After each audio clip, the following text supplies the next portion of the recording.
to introduce our speaker and the rest of the program. We were supposed to have 3 visitors from the Cuba embassy. Unfortunately, a last-minute emergency has taken them away for now. They may join us at the very end.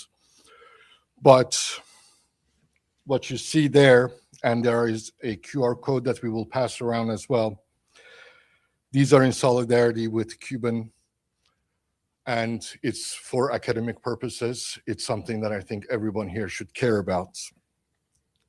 But let me start with, traditionally at AU, I have heard so many welcomes, so many different forms of acknowledgements, including the fact that our founding father, as it were, Bishop Hurst, was a theologian and a slaveholder. And we have at our library a wonderful set of collections to discuss the past of it, to discuss this history of slavery, its connection to this university. There is something that, as far as I can tell, our library doesn't have a special collection on, but I think it's more appropriate for today's acknowledgement. American University in 1956 welcomed a program called SORO, a Special Operations Research Office, not to be confused with Soros, which is a different kinds of conspiracy these days. But this one was not a conspiracy. It was, to the people running it, apparently it was known that this was funded fully by the US Army, and it was a project that lasted until 1964, until it was discovered that it was basically sending US scholars to Latin America to study counterinsurgency, to learn about it and report back. So this is our history of collaboration with secret services of sorts. So that's my preferred acknowledgement for today. Now, today's event is entirely centered around our guest, Dr. Gabriel Rockhill. I'm going to introduce him briefly. There's a lot to be said. Dr. Rockhill is the founding director of the Critical Theory Workshop. We have quite a few flyers about the event as well. We'll put it on the table. Feel free to take one if you want to participate in the summer program in Paris. He also happens to come from an incredible university. I'm somewhat biased, Villanova University, my alma mater. And he's the author, editor of 12 books, as well as numerous scholarly articles and general public articles. He's also the director of cultural studies at Villanova University, research associate at the Laboratoire d'Anthropologie Politique, one of the editors-in-chiefs of World Marxist Review, and the co-editor of the book series Anti-Imperialist Marxism, which is the perfect theme for today. Dr. Rockhill will present first his book to you, and he will be on slides as well. And afterward, 3 of us panelists will give our remarks, our comments on the book, and then we hope to have a lively session of question and answers. It's a very big audience. It'll try to get to people as fairly as possible. At this point, since we are sure about the Cubans, right? Any Cuban All right, then I will give you the floor, Dr. Rockhill, please.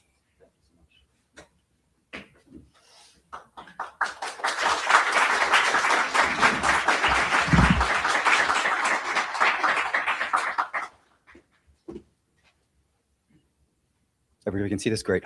Thank you so much all for coming out. Really special thank you to Daniel Tutt and the Emancipations podcast. I know there's a lot of work that goes into these events. Much of it goes unseen and often unthanked. So my gratitude is hereby publicly expressed. And I'm also very thankful to the American University of Paris, the other panelist members, and all of you for participating in the conversation. I am dismayed by the fact that the ambassadorial staff from the Cuban embassy couldn't make it today because unfortunately, there is a war going on, and that war is targeting all peoples around the world, but much more aggressively the Americas, in trying to turn back the clock and make the slaves of the colonies go back to where they belong. And it was important in my own book to frame the work that I'm doing in terms of a support not only for the struggle of workers against the capitalist ruling class, but the struggle of all peoples everywhere in the world to break the chains of imperialism, which is the global capitalist system whose chains unfortunately have an impact on all of us.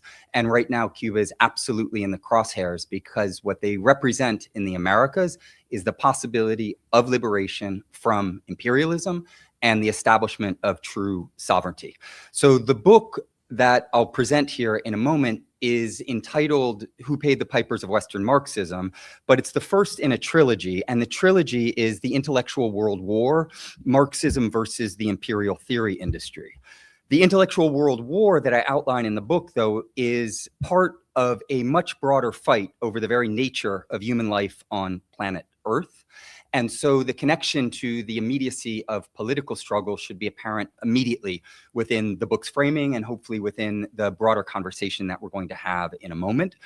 What I've done for today is prepared a very brief overview based on some internal documents that I'll run you through in a moment, but I wanted to open with a few comments concerning the methodology because of the fact that we're dealing with a particular environment that is slightly more academic than some of the other environments that I touch on.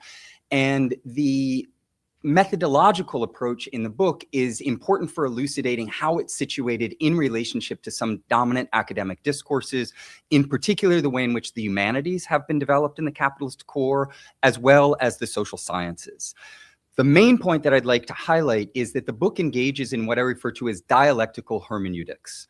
That means a few things. The first is that if you want to understand the cultural or intellectual production of a particular subject, Adorno, Horkheimer, Zizek, or anyone else, you need to situate them in relationship to other subjects. You need to engage in an analysis of how they are materially situated in relationship to subjects, as well as in relationship to the overall system of the material production and dissemination of ideas within which they operate. No subject thinks in a vacuum, writes or publishes in a vacuum. They all operate within systems. And it's important, moreover, from a dialectical vantage point, to insist on the organic totality. So it's not just that there's a subject and that there's a system. It's instead that there's a dialectical relationship between the two that makes it such that there's no system that operates without specific subjects within it. And there are no subjects that operate outside of any system whatsoever. So the book's approach is not saying there's a determined structured system out there in the world that has conditioned the ways in which all intellectuals think, speak, approach the world, nor is it saying that intellectuals are absolutely free to think in a vacuum and make up any ideas that they want. On the contrary, it's rejecting the liberal ideology that unfortunately has framed a little bit of the online approach to the book, which is largely by people who admit that they haven't read it, and yet it's unsophisticated. And I don't know a lower level of sophistication than someone who would criticize something that they haven't even studied. And a lot of what these, I don't even know if the word criticism is appropriate, these pathetic hot takes engage in is an attempt to take a dialectical hermeneutic framework in which subjects operate within organic systems that themselves are evolving and changing over time. And the book attempts to chart that evolution and that changing so that you look at subjects and not just pin them to the wall like dead butterflies, but you follow their trajectories. How were they acting in the world? Global class struggles going on. What was Adorno writing about? What was Horkheimer doing at that point in time when the Nazis were invading the Soviet Union, for instance? That organic system is essential to understand. And unfortunately, what liberal ideology attempts to do is take the organic social totality within which cultural and intellectual subjects operate and reduce it to a binary pre-dialectical framework in which it's assumed either that there are absolutely free intellectuals who are thinking on their own and coming up with genius ideas that transcend humanity or connect to the great history of ideas in some ethereal domain that's inaccessible, or at least only liminally accessible, or they claim that everything is determined and reduced to socioeconomic forces or a conspiracy on the part of the CIA or something along these lines. It's absolute freedom or complete determination. This binary is non-dialectical. It does not capture the material complexities of the world. We have agents who are sculpted by and shaped by the material system of intellectual production within which they operate. They make choices. They can swim downstream, they can push back, and they do this to varying degrees.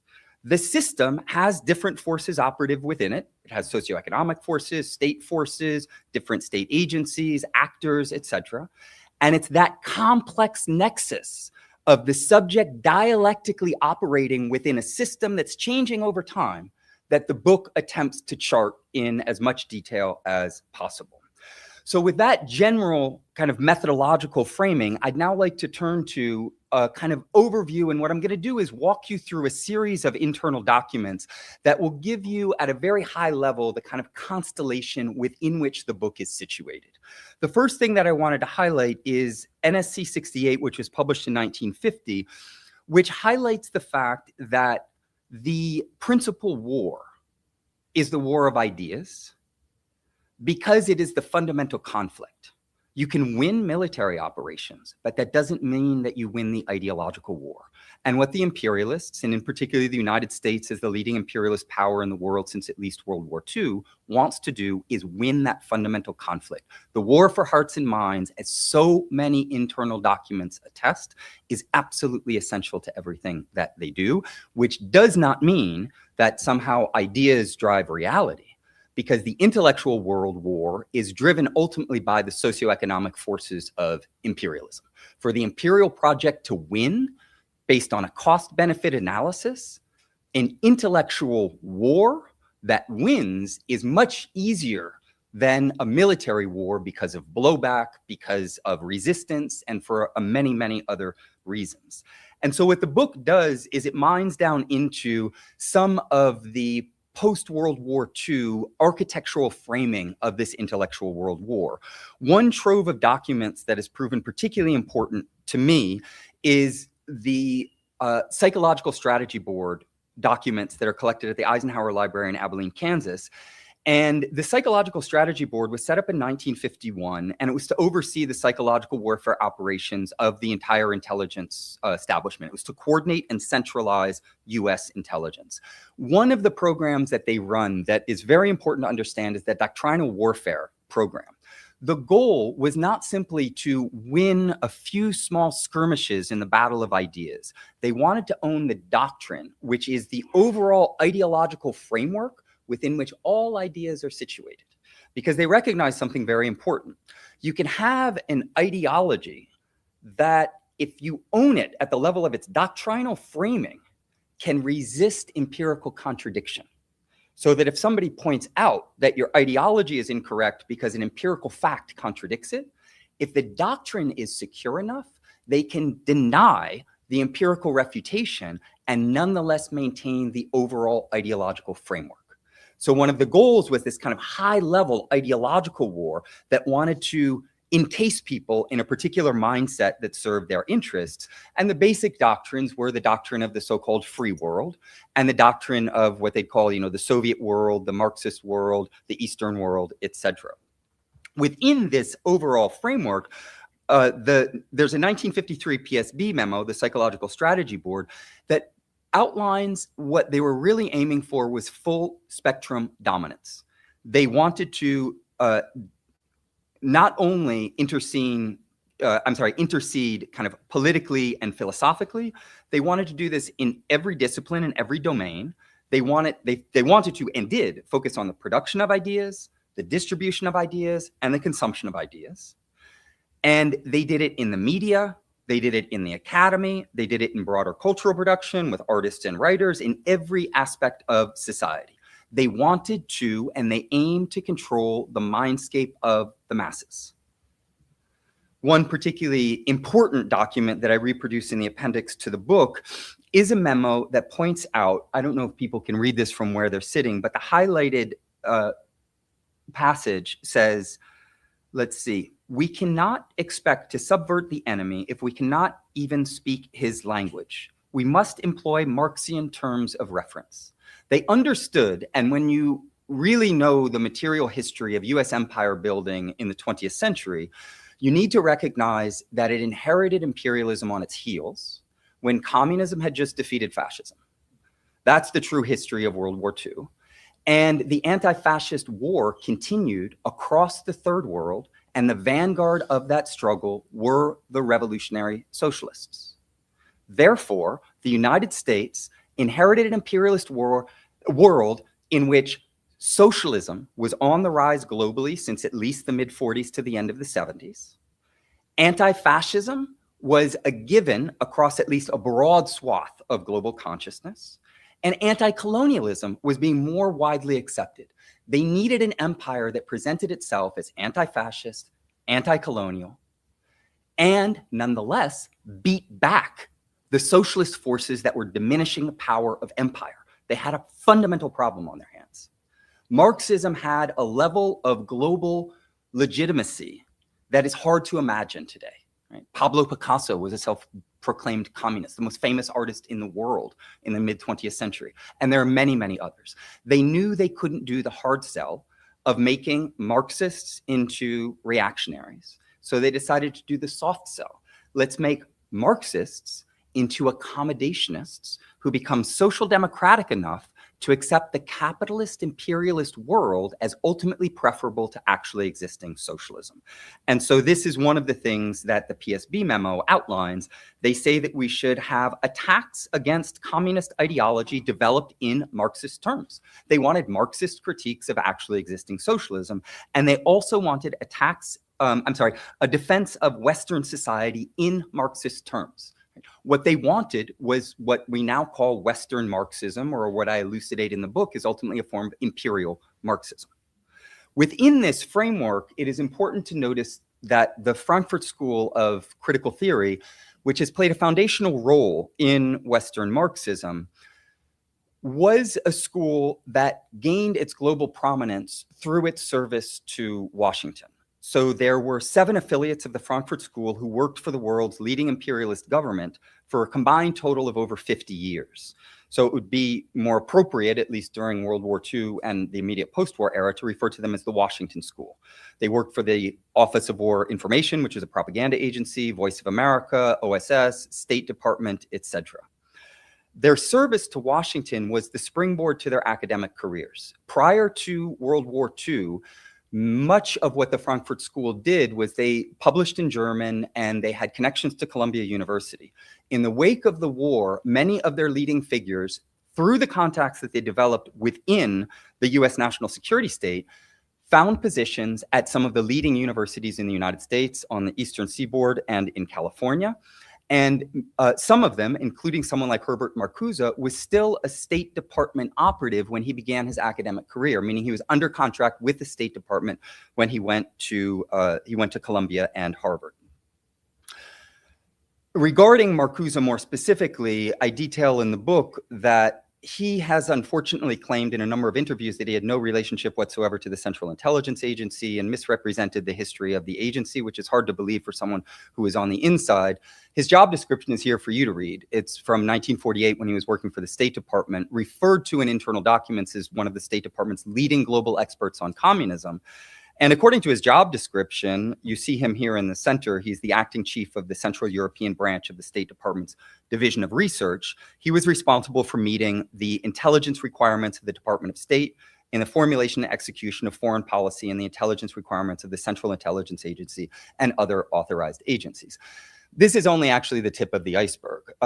According to Tim Mueller's research, who, in my opinion, has done the greatest deep dive into the Marcuse archives, Marcuse actually had his hand in the drafting of at least 2 national intelligence estimates, which were the highest level of intelligence for the US government. Marcuse was not a small fry. He wasn't a liminal figure. He wasn't only hanging out in Washington fighting fascists. He was actually a very important operative within this broader intellectual world war, including working hand in glove with state forces.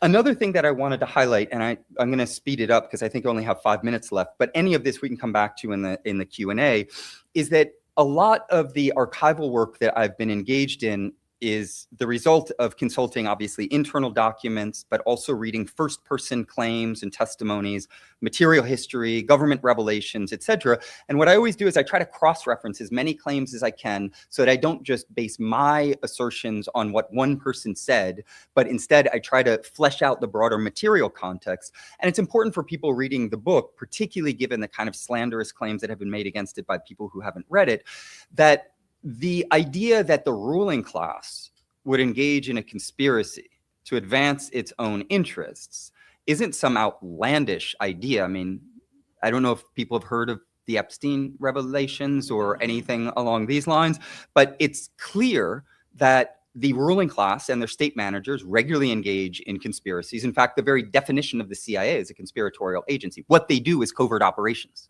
That's their very definition of their charter. And the revelations that I draw on often come from first-person testimony. And so to say that the CIA wasn't doing this, you'd have to claim that the CIA agents themselves who were involved in these operations, spoke out about these operations, spelled out what they were doing, were somehow lying about it, and then advance, contradictory evidence that would corroborate your claims. Thomas Braden spoke out and published a very important article about this, which is actually a limited hangout, because I found in the archive that he shared this article with the CIA prior to it going public. I'm going to burn through the rest of this rather quickly just to give you a sense of the architecture. Here we have two of the CIA officers who oversaw the Congress for Cultural Freedom, which is referred to by the leading historians as the largest patron of art and culture, perhaps in the history of humanity. We're talking about millions and millions of dollars, 35 offices in countries around the world running prestige magazines, publications, major conferences, translations, etc. They had an enormous impact that, according to Francis Stanner Saunders, likely affected every single intellectual writer and artist in Western Europe. At the bottom half, we have French philosopher Raymond Aron, not very well known in the United States, but he's a titan in France, and he was the philosophical kingpin of operations in France. He was the rival to Jean-Paul Sartre, and he was also the point person for the Frankfurt School in France, deciding and vetting what articles from the Frankfurt School would be published for the French community. There are many others involved, Sidney Hook and, James Burnham isn't situated here, but they're both NYU philosophy professors who moonlighted for the national security state. Arthur Koestler is a well-known operative. Again, I'm going to move very quickly. Theodor Adorno, I could get into this, but he had numerous ties to the Central Intelligence Agency, and in fact, continued to collaborate with the Congress for Cultural Freedom after 1966, when it became public knowledge that it was a CIA front organization.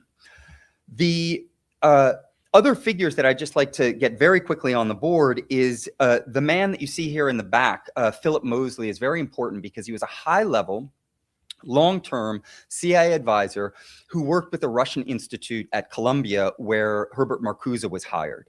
The first two area studies programs in the United States were set up at Harvard and Columbia, and they were Russian area studies programs to develop US American Sovietology. They were stocked with US national security operatives, and they were a cutout, meaning you basically took the research and analysis branch of the Soviet Union from Washington, and you displaced it to the universities. You gave academic cover to state operatives, and Marcuse was one of them.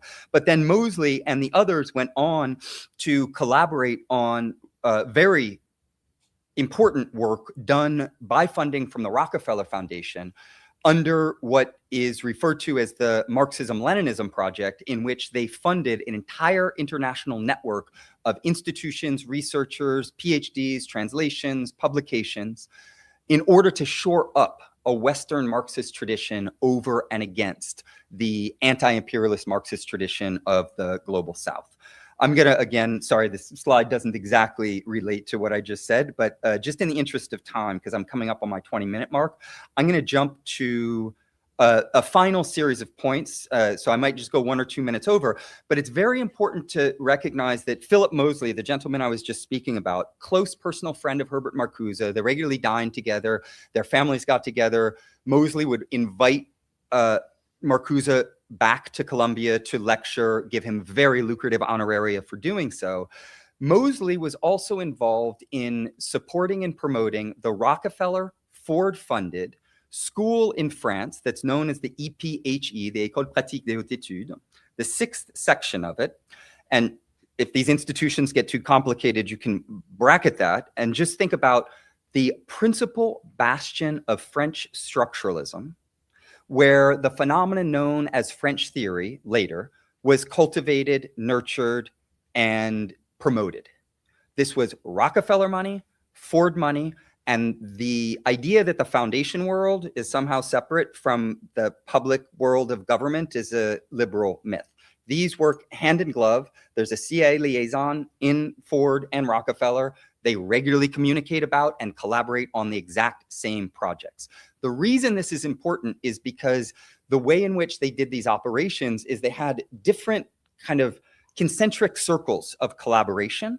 And one very important one was the Frankfurt School for Social Research, which the Rockefellers funded for its return to West Germany as a bulwark against the Marxism from the East. But they also funded and supported the bastion of French structuralism.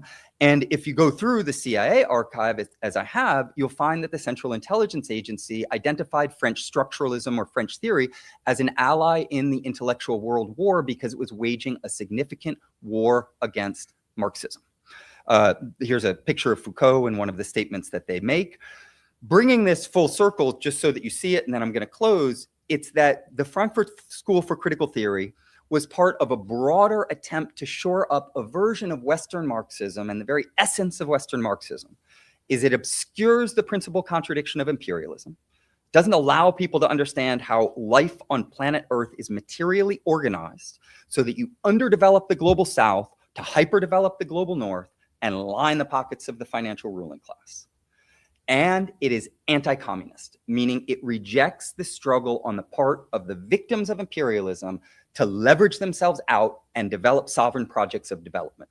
That's the real core. There are other features of Western Marxism, but they identified the state operatives and the operatives, the managers of the financial ruling class, also identified French theory as an absolutely essential ally in that project. And the very last thing I want to highlight is that they also pointed out the absolute importance of shoring up these traditions for their impact on the global South.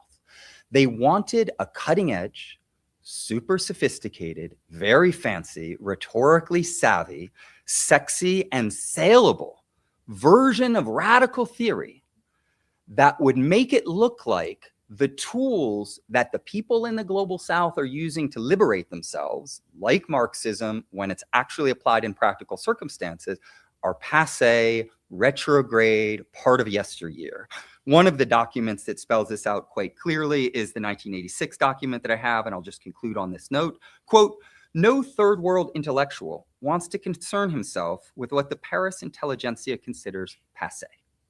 So here we have at least a very quick overview of the intellectual world war, which is trying to shore up a version of imperial radical theory as a weapon of struggle against the principal theoretical tool by which people have successfully broken the chains of imperialism and begun to build a socialist world as an impediment to what Albert Einstein refers to as the predatory phase of humanity, meaning the phase during which part of humanity feeds off of the rest. Sorry for the Epstein reference, but I think in the current context, it's probably inevitable. So thank you very much, and I will turn it over to our next speaker.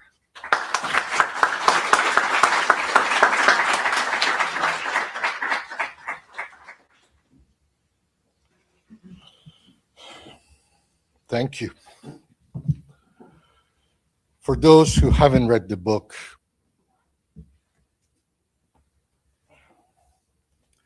there is an impressive appendix of the work that Dr. Rockhill has done. All the Freedom of Information Act, all the archival work he's done. It's all the more aggravating to see people not read the book and criticize it, because the book itself has so much that is basically devastating to anybody who cares about these thinkers. It's something that you can't take back. What I'm going to do here, and what we promised to do, is to not engage not only in those kind of salacious, stupid misreadings of the book, but to engage this work philosophically. I'm going to start with where the book itself begins, which is the story of how Che Guevara was killed. The book goes in quite a bit of detail about how the CIA was chasing him. He was everywhere hunted. He knew it.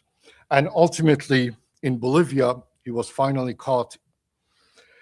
And Dr. Rockhill describes the difficulty that the Bolivian soldiers had, but ultimately killing him, and how Washington initially wanted his head severed, sent back, in order to just literally have the head of Marxism and rebellion cut off. Instead of going into that angle of the story, I want to talk about the man who killed him. Apparently, most Bolivian soldiers refused to carry the order. There was one younger man, and by most reports, he was quite drunk that day. His name was Mario Terán, who accepted the deeds, and he went ahead and indeed killed Che Guevara alone. What matters to me about that story is how Mario Terán, 40 years after the fact, went to Cuba under a pseudonym with false papers, fake papers, because he needed to get a free cataract surgery that Cuba provided. And not only the irony was completely lost on him, but this notion of just seeing it was apparently not enough. My remarks, I'm going to follow at least on the question of sight, and I'm going to cluster them around three different versions of sight. I'll begin with the unseen, mostly these agencies, the seen, the state apparatus, and the blurry part, which is ideology.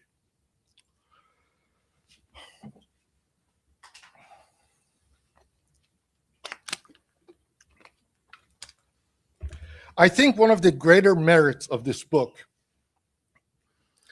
is to put these secret agencies, such as the CIA, as a topic that philosophers have to take seriously. It is a very difficult task, actually, because most of our political philosophies, such as our theories of democracies that we have no room for such things. Philosophers typically ignore those.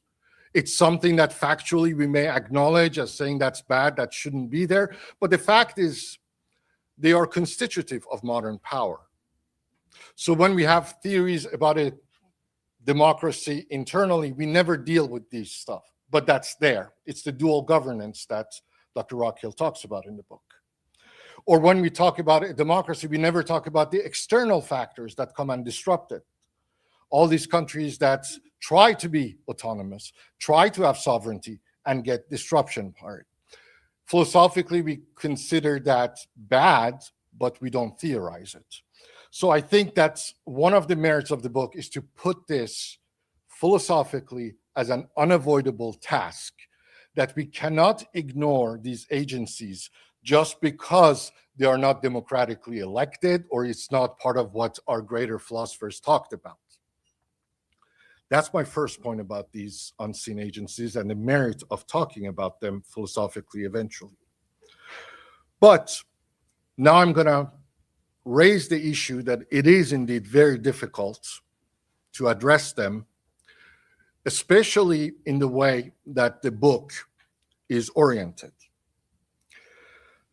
There are two main theses of the book that I found incredibly valuable. The first one is around the political economy of knowledge production, or what you just saw in the presentation, which is all the material conditions that produce knowledge, especially in institutions like universities. Political economy of knowledge is telling us that we cannot ignore these backgrounds, that we cannot ignore these forces, that we have to account for them. But the problem is, not only they are not seen, they are hidden.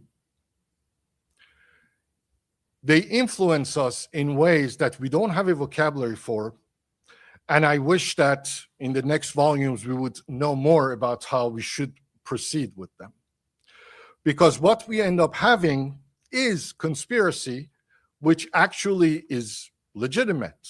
The Epstein case alone, but to Michael Parenti, the late one who just passed away, he's cited, and he's the one who told us when they're actually doing what the conspiracy says, you can't just ignore it anymore and say this is crazy.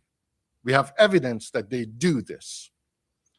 But how do we, on the left, as we organize, as we think, and as we write, how are we to look at it other than perhaps question the funding, look at the organizations behind it?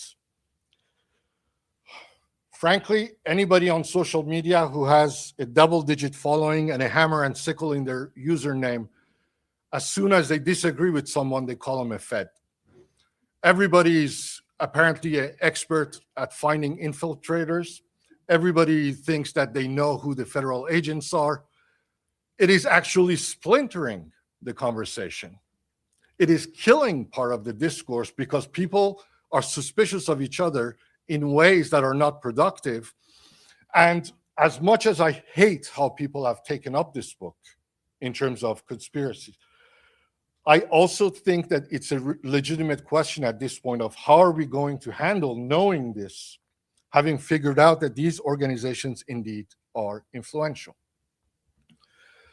Now I want to turn to the question of something that we do see, the state in particular.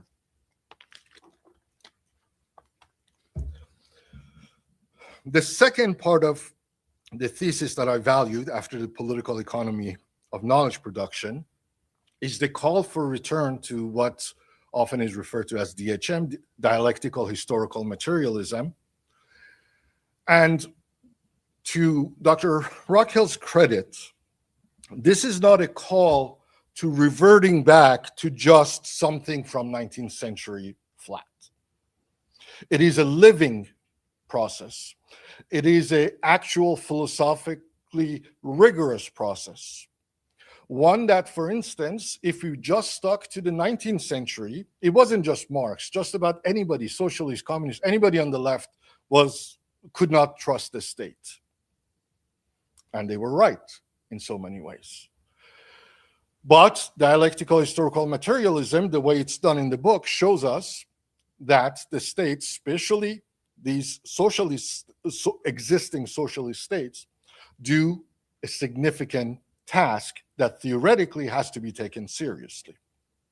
So it seems that we have at least three types of states. We have the most common one, which is the capitalist one, where the state is an enforcer of capitalism. It represents the values of the upper class, and it is forcing, like the US case, bullying other states into submission.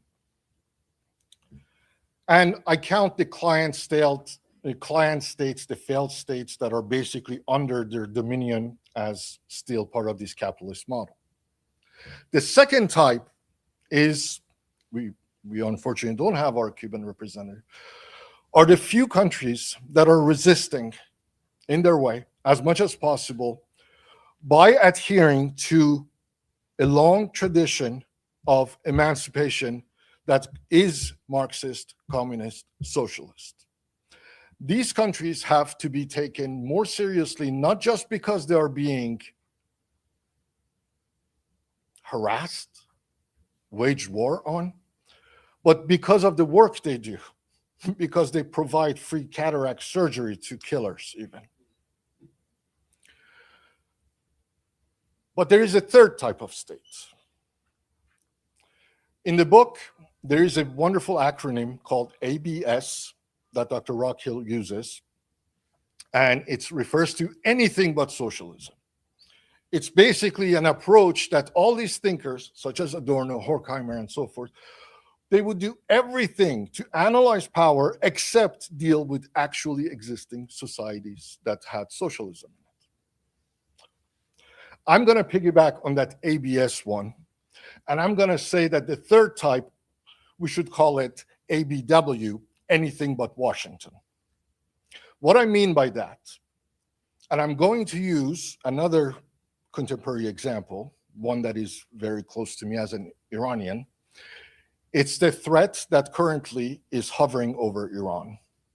As we speak, they say that this weekend could be the weekend where a war could start against Iran, unprovoked, unnecessary, and it's going to kill thousands of people once it starts. Anyone, not just on the left, anyone with some basic sense of decency should be against that war. And what's fascinating is that even Republicans, apparently, as a majority, they don't want this war. It doesn't matter because this government does what it does, evidently. So in no shape or form would I ever embrace such a thing. But at the same time, in the category of Western Marxism that the book delineates so well, there is a problem with the ABW, which is that Iran has been not only defended online against this war, it has been championed in that language of axis of resistance. It's been taken up as anti-imperialist. It has some history of that. It has some elements of that. But this is a problem that I think Western Marxism has. As long as it's against Washington, it becomes good. And that government is not anything good. It's one that kills. In late 80s, early 90s, Khomeini, the founder of it, wrote a letter to Gorbachev saying that, look, I love the work you're doing, keep killing the Soviet Union. He was very adamant about it. He said, you are finally realizing that Marxism only belongs to museums. And from there, they proceeded from 88 to 91 to kill in the upward of 30,000 Iranian Marxists and communists. The rest of us got exiled or left. It is baffling to me that a country that mows down, kills its own Marxists, we have Western Marxists defending it as virtuous just because it's against Washington. That, to me, is a level that dialectical historical materialism has to deal with. We cannot simply revert things like Eurocentrism by flipping them on their head. You do that, you still retain the binary. To be anti-imperialist has to move away from that binary thinking. And that's something that I believe dialectical historical materialism that is proposed in the book has to take up more seriously in the future. I'll move to my last point, the blurry one. Between dialectical historical materialism and the knowledge production, there is ideology as well. Everything about the book, in a way, is showing you how much they're manipulating us ideologically. Ideology is a very serious problem, one that Marx started but didn't go very far with it. He actually underestimated it. He thought that we should be able to show people, here are the facts, here's reality. You should not think the opposite of it. You haven't met MAGA. There is even worse, blue MAGA. There are ways that people keep twisting everything in order to make it work, that is not even at that level of intellectualism against Marxism. But there is one figure that doesn't appear in the book that is associated with Western Marxism in a sense of cultural analysis, and that's Antonio Gramsci.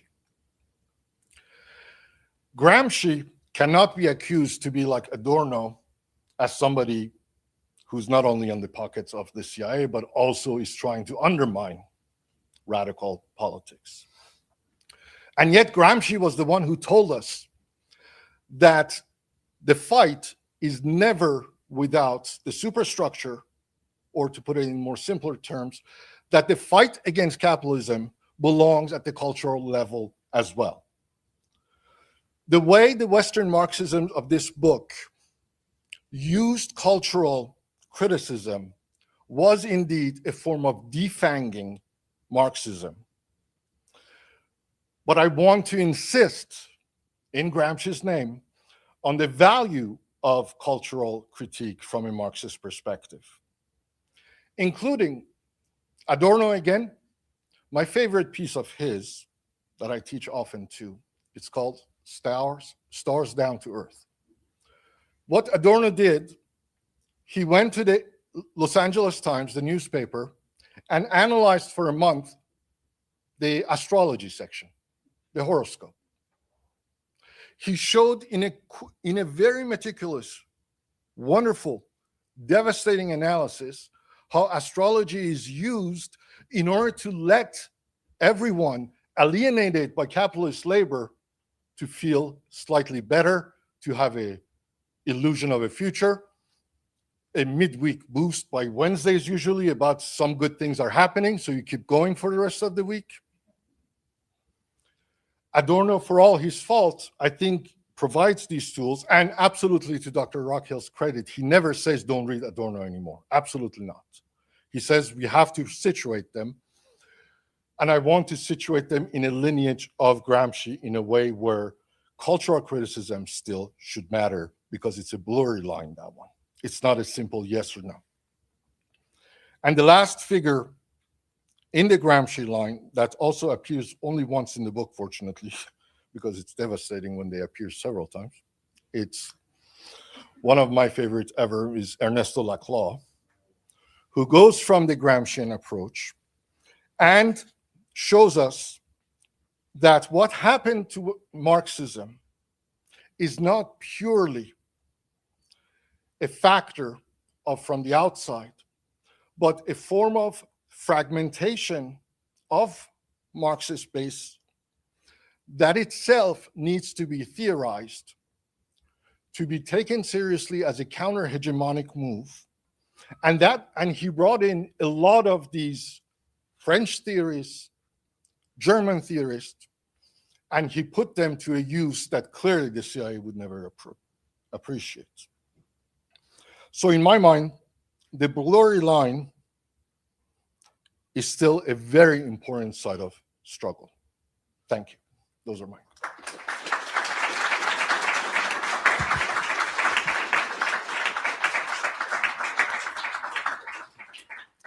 Our next speaker, I am so glad to have him. We have lived in the same area. We had never met until now, except on Facebook. That's how the world goes these days, right? I need to finally find my papers.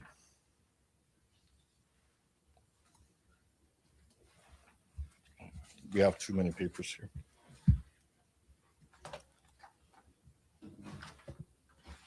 Daniel, do you have the running? Sure. Sorry, I can't find that. Thank you. Professor Carl Sachs. He's a professor of philosophy at Marymount University. He's the author of Intentionality and the Myth of the Given, Routledge 2015.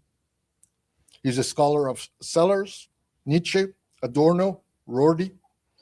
He's the co-editor of Marxism and the Pittsburgh School of Historical Materialism, and is currently writing a book about pragmatism, naturalism, liberal socialism, and he is, because of Facebook, I can tell you, a very, very sharp critique of politics as well. Please, Dr. Cost.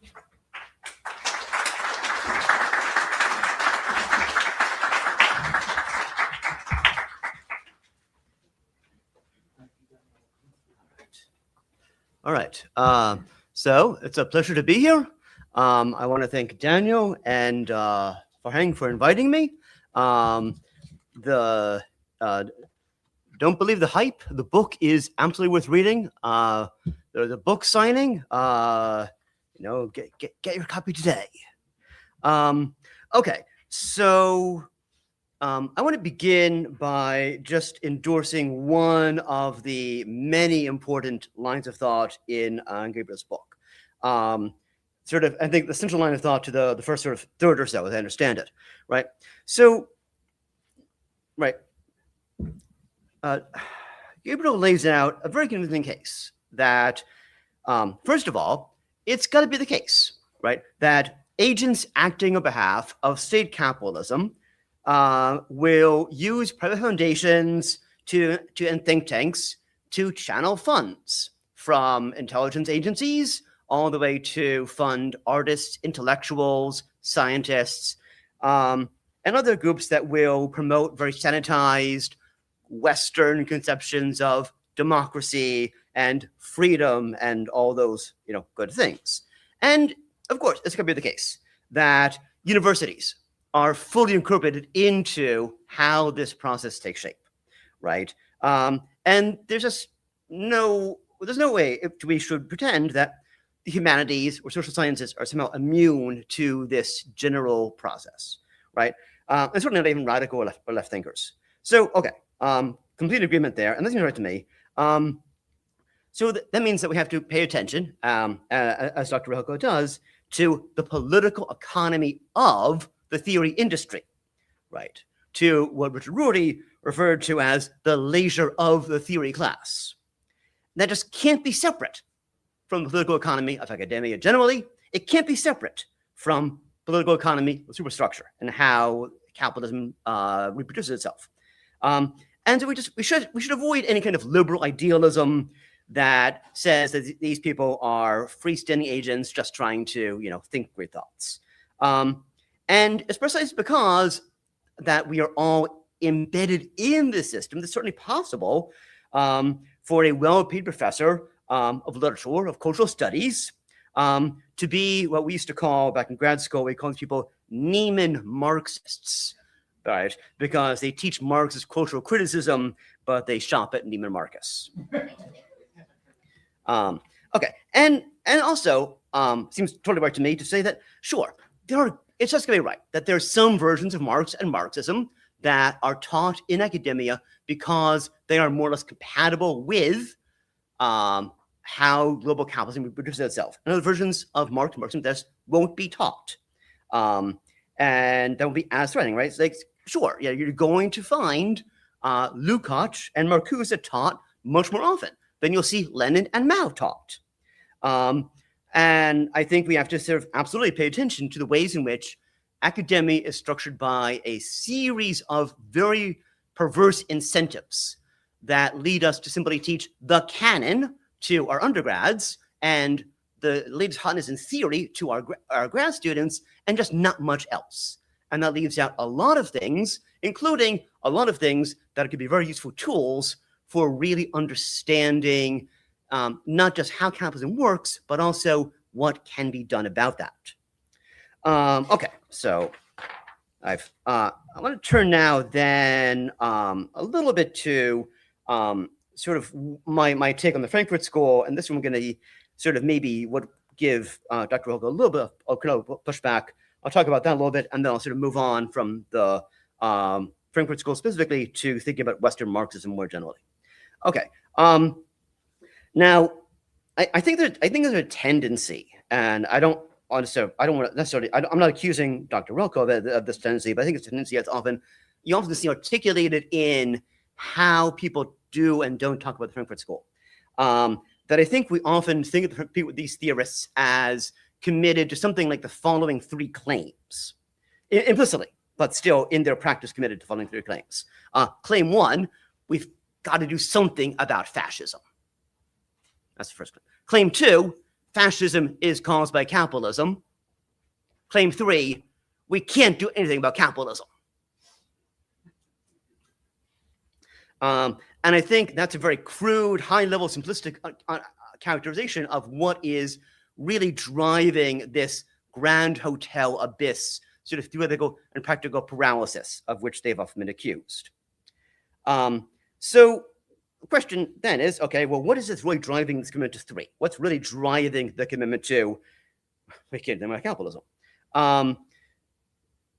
Dr. Rockhill makes much of the idea that their commitment to 3 is what made them central to the compatible left, right? The idea that there's a version of Marxism that is acceptable in the academy precisely because it really doesn't frame any serious challenges to capitalism and to imperialism.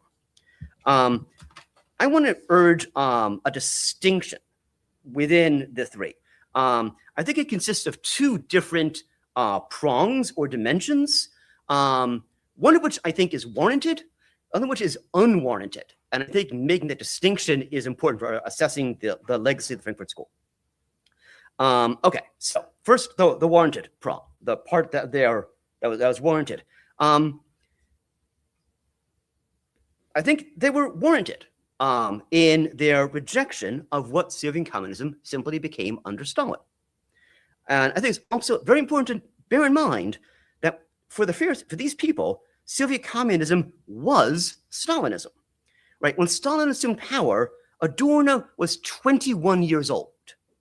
Marcuse was 26, right? So for most of their lives as they're coming into political consciousness, Stalin is what they thought Bolshevism was. Now, I can absolutely happily agree with Dr. Rockhill that Adorno should not have agreed with liberals like Arendt in regarding Stalinism and Nazism as merely different species of the same totalitarian evil, right? I'm not going to defend Adorno on that particular point. Although I do want to point out that Marcuse did not share that view, although he was not quite sympathetic to Stalinism as his friend Paul Baran appears to have been. Now, I also don't think we should just single out the Frankfurt School for their hostility to what the Bolshevik program simply became under Stalin. I think we should read the Frankfurt School as belonging to a much wider tradition of Western Marxism that was often critical of Soviet Marxism, whether that was Lenin, where you have Rosa Luxemburg, Karl Korsch, Anton Panelist, also offering very pointed critiques of Lenin. You also then had people such as Paul Matic, Guy Debord, Raya Dunaskeva, C.R.I. James, all offering very pointed critiques of Stalin. So one point I think I want to emphasize here is that the Frankfurt School belongs to a very specific moment within the larger history of Western Marxism. And it's a moment that is marked by the betrayal of the Russian Revolution, the rise of fascism in response to the contradictions of capitalism, and the absence, as they saw it, of really any genuine alternatives to Hitler and to Stalin, right? And here, I think it's really important to underscore that for Adorno, Horkheimer, Marcuse, they were absolutely 100% aware that the same tendencies, the same contradictions that led to the rise of the Third Reich, that led from the Weimar Republic to the Third Reich, could happen in the United States, right? MAGA would not have surprised them at all. They might have been surprised that it actually took this long, right? So their framework is not, well, it's either the American liberal system versus Stalinism. It's you've got Stalin and you've got fascism, right? And they were very acutely aware that the United States could go fascist just as much as the Roman Republic did. So I think that's sort of one sort of warranted prong. There is an unwarranted prong, the prong where I think that right, we have to understand really where I think the Frankfurt School just made a tremendous error. And it's simply this: it was their sheer ignorance, as I see it, of how the importance of state-building socialism during their own lifetimes throughout the imperial periphery, throughout what we now call the global south, right? That would include Guatemala, Cuba, Angola, Burkina Faso, Ecuador, Chile. And now, of course, you do have Horkheimer weighing in on Vietnam on the side of imperialism, but for the most part, they just didn't, this is not really on their radar. And I am inclined to see this as of a piece with Adorno's ignorance of black jazz, right? We all know that Adorno was very dismissive of jazz. What is not often noted is that he was dismissive of jazz based on the German jazz of the Weimar Republic. Adorno's failing is that when he came to the United States, he never listened to the jazz being produced by African Americans. That's his failing. And I see this of a piece what Charles Mills calls the epistemology of ignorance, right? The Frankfurt Scholars came from privilege that was racialized, gendered, and classed. And they never seriously questioned this, even when the Republic was stripped from them as political and ethnic refugees. For them, the psychological trauma of the Holocaust was the idea that their white card could be stripped from them if the wrong kind of, or white person came into power, right? But they never really systemically questioned their racialized, gendered, and classed privilege.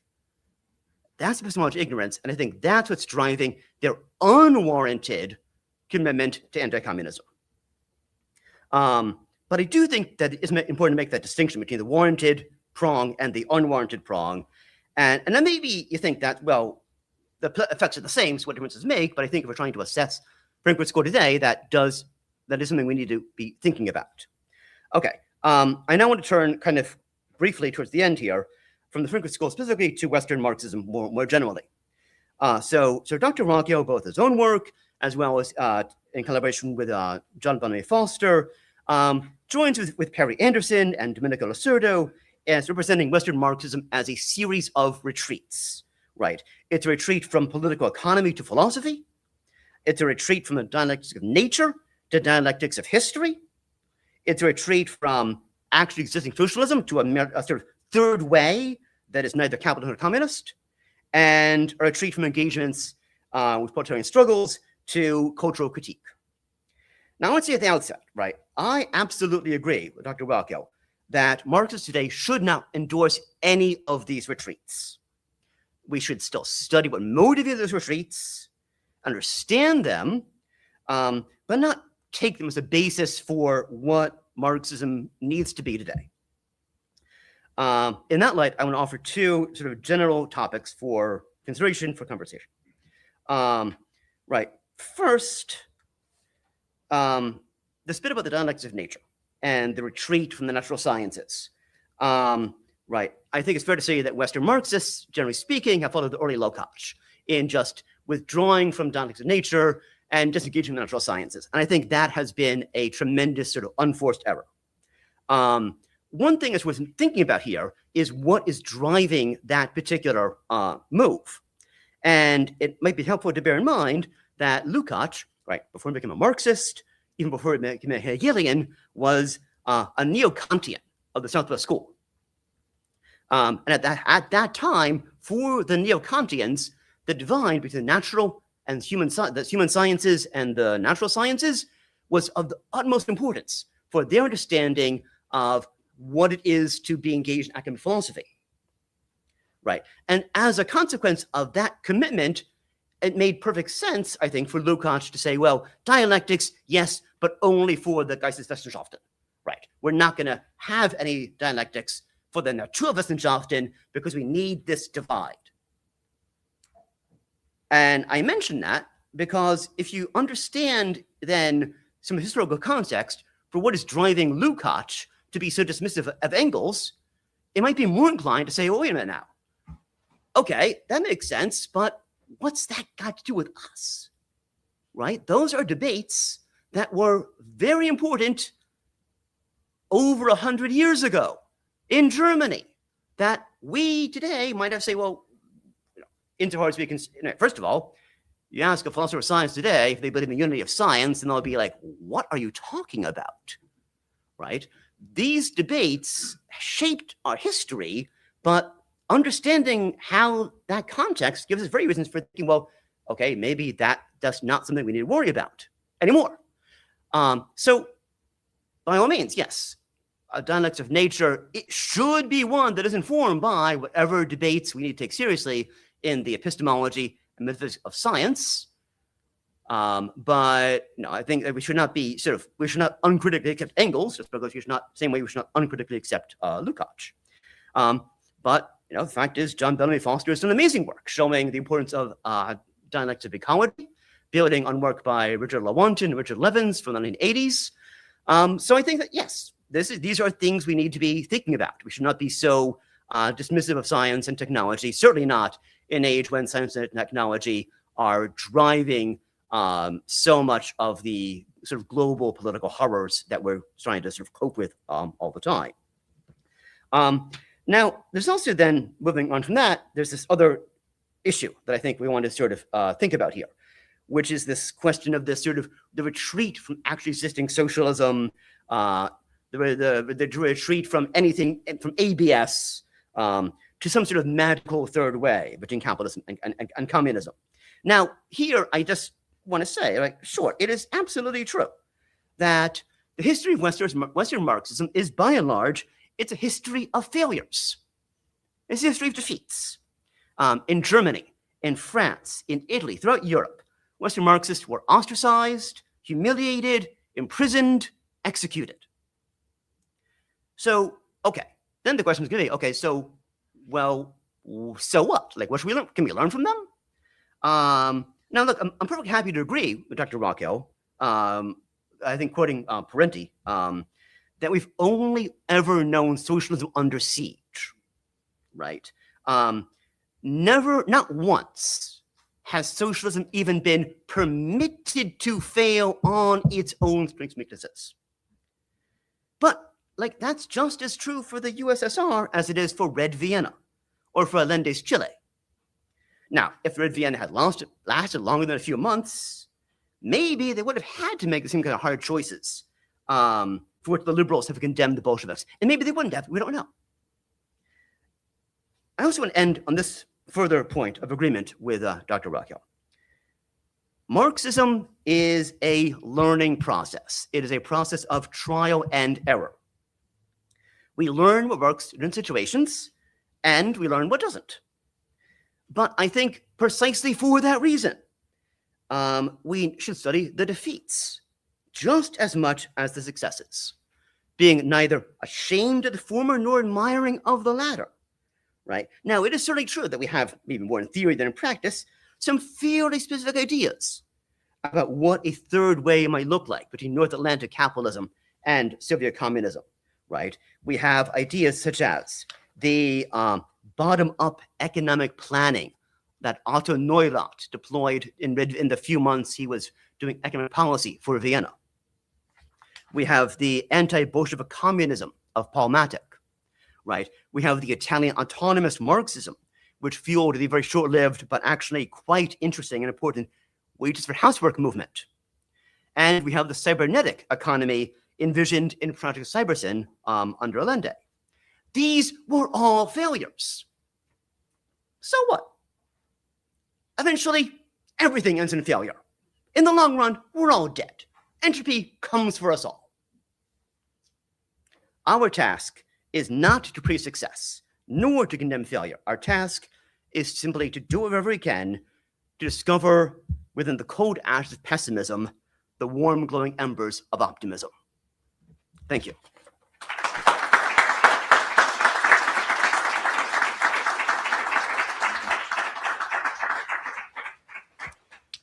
Now on to our final speaker, an exemplary public intellectual, an AU alum, I insist. Daniel Tutt, a friend, a wonderful philosopher who's focused on psychoanalysis, Marxism. He's the author of 2 books, Psychoanalysis and the Politics of the Family with Paul Grave in the Lacan series, 2022, and How to Read Like a Parasite from Repeater Book, 2024.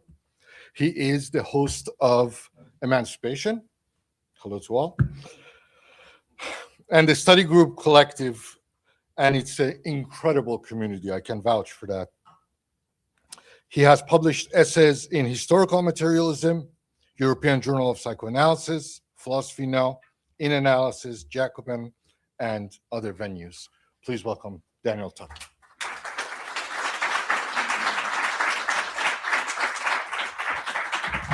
All right. Well, happy Friday. It's wonderful to see you all here. This is really a special night, and thank you all for being here. There's still too many snacks, by the way, so we need to work on that later. So Gabriel's book has been very, very, it's initiated a dialogue. And part of my remarks, I think, I want to focus on how we can initiate that dialogue on the Marxist left in ways that are perhaps more robust, but also more productive. The first thing is how to situate this text in the history of Marxist critique of ideology. And I would situate it as coming out of the tradition of the German ideology, the early text by Marx and Engels, which incidentally, I don't know if you all knew this, only became available in the early 1930s, which is pretty remarkable if you think about it, because what was happening in the early 1930s? The rise of fascism. Now, the Frankfurt School usually is known as what's called the Grand Hotel Abyss. This is Stuart Jeffries has a book by this title, and it comes from an essay by Lukács, the Marxist philosopher who was in Germany at the time of the rise of the Nazis, and he was one of the first Marxist intellectuals to analyze the German ideology. Also in Japan, you have Tosaka Sun, who was writing a book called The Japanese Ideology, concurrent to the rise of fascism. It was not until 1984 that Lukács' text, The Grand Hotel Abyss, was finally released in German, and it still doesn't exist in English. In fact, Colin Bodale, who's here, is working on translating that text. But in this text, Lukács develops a Marxist account of the petty bourgeois intellectual in times of fascism and capitalist crisis. I would contend Lukács gives us what you might call a trans-historical analysis for how the Marxist intellectual becomes caught within the machine of capitalist interest, and their whole project becomes detethered from the interests of the proletariat. That is why it has a trans-historical valence, because it can be applied in different contexts, in different states, in different regions. And I think that part one of Who Paid the Pipers of Western Marxism is applying it in the post-war period to the Frankfurt School. And in that sense, Rockhill's giving us a certain gift, a certain opening. And of course, that opening has ruffled the feathers of many Marxists precisely because, and I know this as somebody who wrote a book who's critical of Nietzsche, when you ruffle the feathers of a adored and dear philosopher, you invite a certain polemic. The challenge we have, and Farhang addressed it, is that the social media context for which that debate and dialogue happens is very arcane, is very libidinal, regressive, forces determinate which are far from our interests. So part of what I want to do is understand a way to take this critique of the Frankfurt School that Rockhill is giving us and slightly reposition it so as to open up more discussion. So the first point that I want to make is that in Gabriel's conversation of Adorno and Horkheimer, I think we find something very different than the case of Herbert Marcuse. And I want to spend a little bit of time elaborating why I think this difference actually matters. In his untranslated book on Immanuel Kant, Domenico Lacerdo has the subtitle of Self-Compromise and Self-Censorship in the Thought of Kant. And his basic argument is quite beautiful, which is that Immanuel Kant developed a political philosophy which had an implicit support of Robespierre. But once Kant became Kant and integrated into the machine of academic philosophy, that radicalism was taken away from Kant, which we should never forget. Many Marxists wrote great texts like Lucien Goldman in defense of Kant as the initiator of socialism, in fact.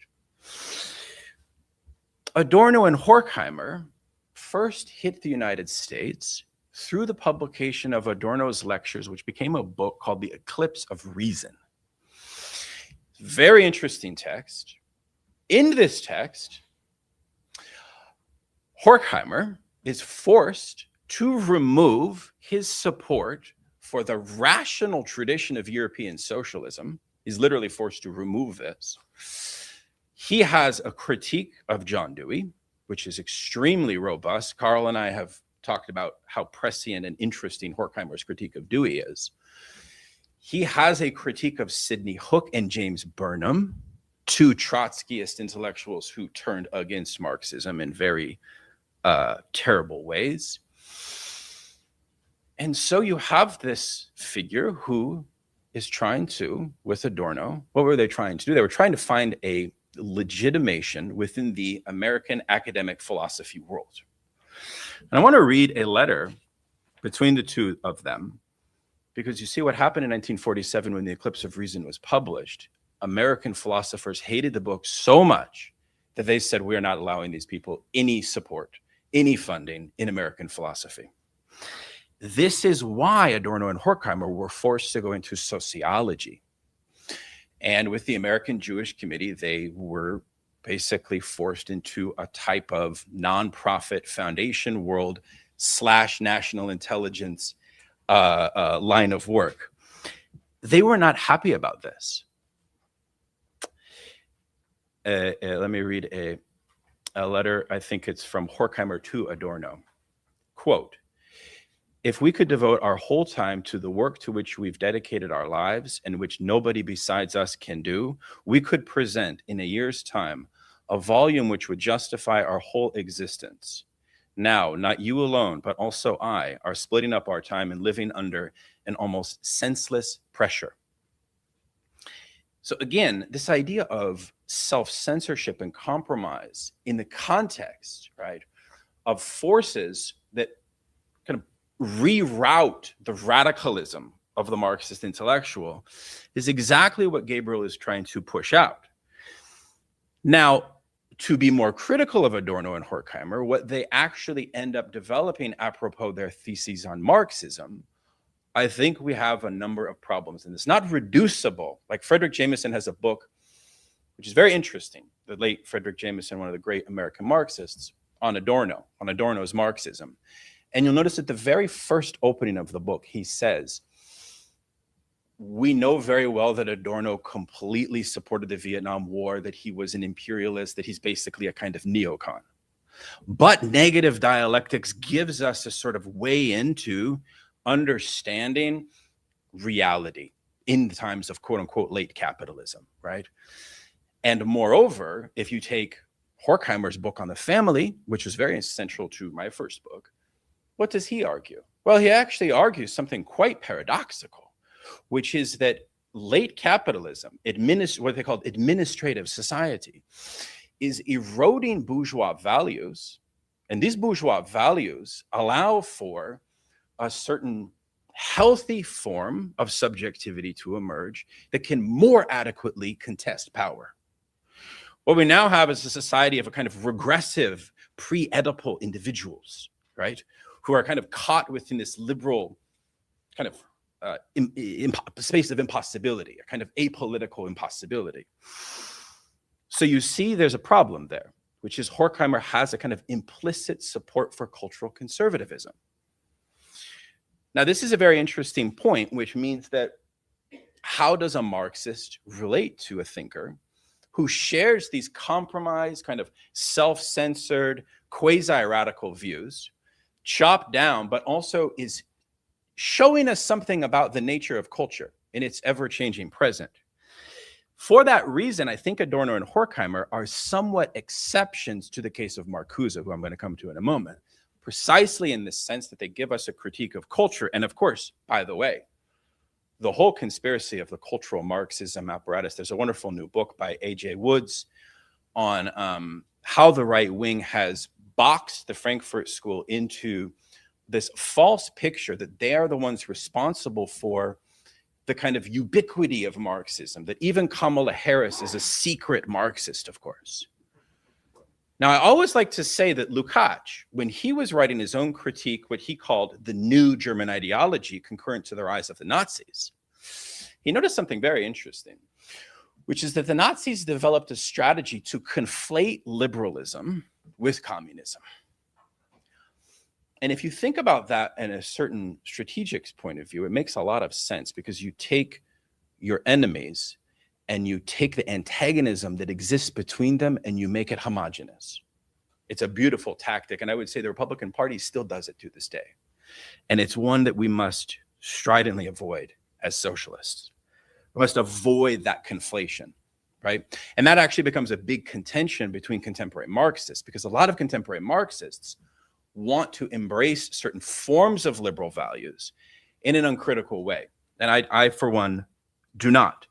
Could Adorno and Horkheimer help us think the waning of liberal values? I think in some sense they can. And as Farhang mentioned, Rockhill's objective is not to shut down Adorno and Horkheimer. It's rather to be very precise regarding the inadequacies of Adorno and Horkheimer. And one of them that I want to focus on, that's been talked about a fair amount in the literature, is what's called the replacement proletariat thesis.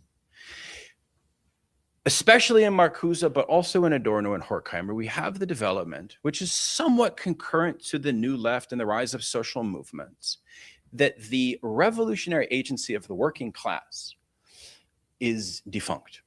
And that in fact, the revolutionary agency of the working class, precisely because the working class has become almost hopelessly culturally conservative, this is a thesis they develop in the early 1950s, means that we must rely on new conceptions of the revolutionary agent. Now, one of the great contributions of Gabriel's book is that he digs out a late work of Herbert Marcuse towards a new synthesis, where Herbert Marcuse argues something that has not stood the test of time, in my opinion, which is that he develops what's called a praxis, which is just a sort of fancy Marxist word for everything we do as philosophers that's not contemplation, how we think about the changing of the world. That's praxis. Some Marxists will have a praxis which they see as indistinguishable from theory. So theory and practice becomes not a dichotomy, but it becomes a question. And especially with the Frankfurt School, it becomes a question, because we have contemporary Marxists like Chris O'Kane defending Adorno at the level of his praxis. And I think that one of the ways to kind of improve the dialogue that Rockhill's book has brought out for all of us is also to bring these questions about practice and theory to the level of theory, to the level of theoretical exchange and debate. Because often when we keep them purely as intelligence agencies, manipulation, spying, conspiracy, etc., we have a tendency to bring out this kind of libidinal dialogue. So I'm more interested in the rational dialogue. And in that sense, I would contend that Adorno's negative dialectics against Frederick Jameson's insistence has actually very little to offer in terms of praxis. But I'm saying that purely as a theoretical point. Now, Marcuse is a thinker for me that I find so fascinating. I mean, especially after what Gabriel has been able to reveal in the archives, the extent of his commitment. We have to recognize that in 1966, the Congress for Cultural Freedom, it was revealed, was funding basically the largest sponsorship of the humanities, academic life, the arts, etc., on a scale we couldn't even comprehend. Now, you know what happened? many liberal American academics, when they heard about that they had received funding that was ultimately from the CIA, they renounced the funding. They publicly renounced the funding and they said, this is an abomination. I do not support this. Even liberals. Now, imagine at that time if Marcuse, who was the guru, literally the guru of the New Left and the student movement, was outed as not only a recipient of that fund, but a strategist. That is a remarkable fact. In fact, Gabriel makes a funny analogy, or maybe it was a story you told me. In 68, many of the French students thought that Marcuse was responsible for the breaking of the union between the workers and the students, which is that actually is a conspiracy, I think, even though he was based in Paris. But again, that's a sort of slight danger of the conspiratorial mindset, because we assign too much causality to the individual in a certain way, right? But I want to sort of make some final points about Marcuse's praxis that I find interesting, but also deeply problematic. Now, Marcuse is known as one of the godfathers of what's called Freudian Marxism. What is Freudian Marxism? It's the basic idea concurrent to the release of the early Marx material, which, by the way, this 1930s German ideology also had the 1844 manuscripts of Marx. What's the focus of the early Marx? It's a kind of spiritual liberation from the death throngs of capitalism. Highly attractive to the New Left, highly attractive to the student movement. In the United States, it was translated by Johnson Forest Tendency with C.L.R. James and Raya Dunskaya in the 1950s for the first time. In fact, they were bringing it into Ford Motor plants to do study groups with workers on the 1844 manuscripts. Marcuse has the same kind of spiritual erotic theory of liberation that he develops. And in my youth, when I read Marcuse, I could not have been more enamored with his theses for this type of liberation. Until I read Rockhill's commentary on the later Marcuse's synthesis. What does he do here? He has this conception, what I would, in my review of Rockhill's book, which is coming out in Science and Society, I call it an inverted Leninism. So Marcuse argues that revolution is still possible. The working class has nothing to do with that. In fact, they are going to be a deterrent to revolution. Revolution is only possible by technicians, professionals, and scientists, an elite vanguard, because they can tap into not class consciousness, but what he calls surplus consciousness. And in this sense, it's a strange inversion of Leninism, because as we know in Leninism, Lenin has the thesis of the vanguard, which is a kind of, you could call it elitist, but that's a bigger debate. Now, in my contention, after we see the second Trump presidency, after we've seen the horrors of this Musk Doge activity, after we've seen the failures of the left, one of the things we as leftists, as Marxists, should take note of critically is that Marcusean elitist theory of revolution has in fact been influential in the halls of academia. People have different ways of waging that critique. The professional managerial class is one of those ways. I think some of those debates also create the libidinal problem where we start killing each other as leftists because we can't. But you see, the problem is that Marcuse has taken away the central weapon that makes Marxism Marxism, which is the revolutionary possibility of the working class. You could blame that on Pollock and state capitalism and his analysis of political economy. And you should. And in fact, that would be a productive way to analyze the shortcomings of the praxis, is to actually say, okay, well, if it's true that the working class is completely defunct as a revolutionary agent, how did you make that determination? Right? What's the political economic basis by which you made that determination? And I think that if you study the Frankfurt School's conclusions, we can come up with a completely different way to rejuvenate Marxism back into a class project, which is, just as a side point, and I hope that Gabriel in his text, part 2 on French theory, introduces the work of Michel Cluscard. Because Cluscard had the good sense to combine a critique of Marcuse's praxis with Deleuze and Guattari's praxis in a very interesting book that's not translated called Neo-Fascism and the Ideology of Desire. And in that book, Cluscard argues that the main problem of Freudian Marxism, really as such, revolves around this excision of the working class as revolutionary agent. Now, all of that is to say that the praxis of Marcuse, intentionally or unintentionally, becomes funneled into the compatible left. What is the compatible left? I think this is a way for us to understand the meaning of the compatible left.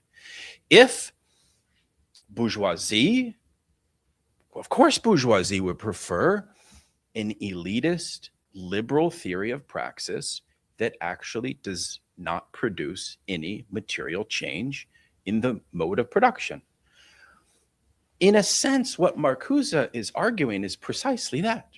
He's basically saying that capitalism, in a sense, cannot be reformed.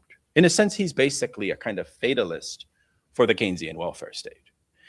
And I think in certain ways, this cuts generationally. I will say one thing to the Marcuse scholars in the audience. I know there's many, including our friend Joseph at GW and others. I will say this. Many Marcuse scholars, including Charles Reitz, who wrote a book review of Rockhill's text, they reject the late Marcuse's synthesis that I'm also critical of. So again, I think this is a way for us to sort of open a productive debate about the actual legacy. Because you see, I think, and I'll close with this, this is the beautiful contribution of this book, which is that there's something germinal in theory itself. There's something germinal in the production of theory, so long as we can create the conditions. And I think this is what academic institutions and para-academic institutions have the duty to foster, to get out of this kind of libidinal, excessive form of exchange, but to actually drill into the theses that are developed here and to critically interrogate them, because these theses of social change, of social reality, of culture, of politics, they have immense influence. The intellectual still may be dead in some sense. We always say there's no intellectuals, but I think that Rockhill's conclusion actually is that, in fact, intellectuals have bequeathed a huge legacy. And I'm very much looking forward to the conversation. Thank you so much, for being here. And I will close with that. Thank you.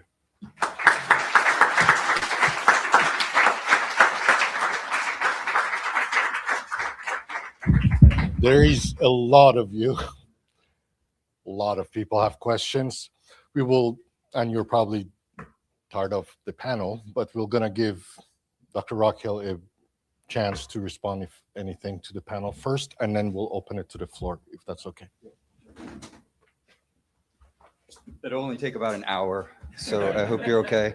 There was I think, in the Middle Eastern, North African dance class going on next door, so if anybody wants to go and stretch, get your blood flowing.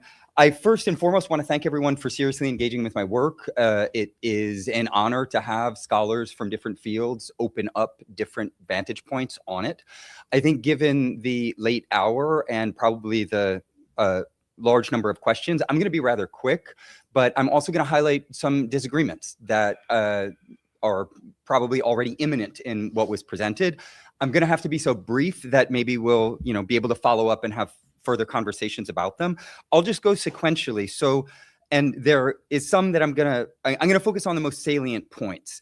So regarding the approach to Iran and what's referred to as the axis of resistance, my book's not on Iran, of course, but my book is defending a position of anti-imperialist Marxism that analyzes the principal contradiction of imperialism, and imperialism needs to be understood very specifically as the systematic organization of global capitalist social relations that extracts value from the overwhelming majority of planet Earth and drives it towards the financial ruling class in the imperial core. It's not just about militarism. It's not about gangsterism. It's about value flow and global accumulation. Within that overall structure, given the current class and state dynamic that we have, the question that needs to be asked, if you are approaching it from the point of view of the primacy of practice, is how do you break those chains? We don't have a global socialist movement. We do not have anything near like 2/5 of the world's population living under socialist countries like we did a few decades ago. What we do have is a slowly emergent multipolar world, and in particular, the rise of China as a self-declared socialist state whose economic development is outstripping and terrifying the West. In that particular context, I think it's very important not to engage in a moral analysis that says this state is good or bad, this leader is good or bad, but instead to engage in a strategic, systemic, political analysis in which you recognize the difference between tactical agreements and strategic horizons. The strategic horizon is the overall goal, which is breaking the chains of imperialism so that humanity can free itself from that global system of accumulation before it kills all of us and before it destroys the conditions of possibility of human life. The stakes are very high, and we didn't choose this situation, right? We inherited it. Within this specific situation, I think it makes absolute sense to recognize that there are very valid criticisms of the current government in Iran, many of which I have myself, and I know that you have many of them as well. There's no reason to not have those criticisms. But what you have to do is situate those criticisms within the strategic horizons of breaking the chains of imperialism. Who has been supporting the Palestinian resistance movement? Who has been supporting Venezuela? Who has been supporting Cuba? Who has been allied with Russia and China and other countries to develop a multipolar world, right? We can do two things at once.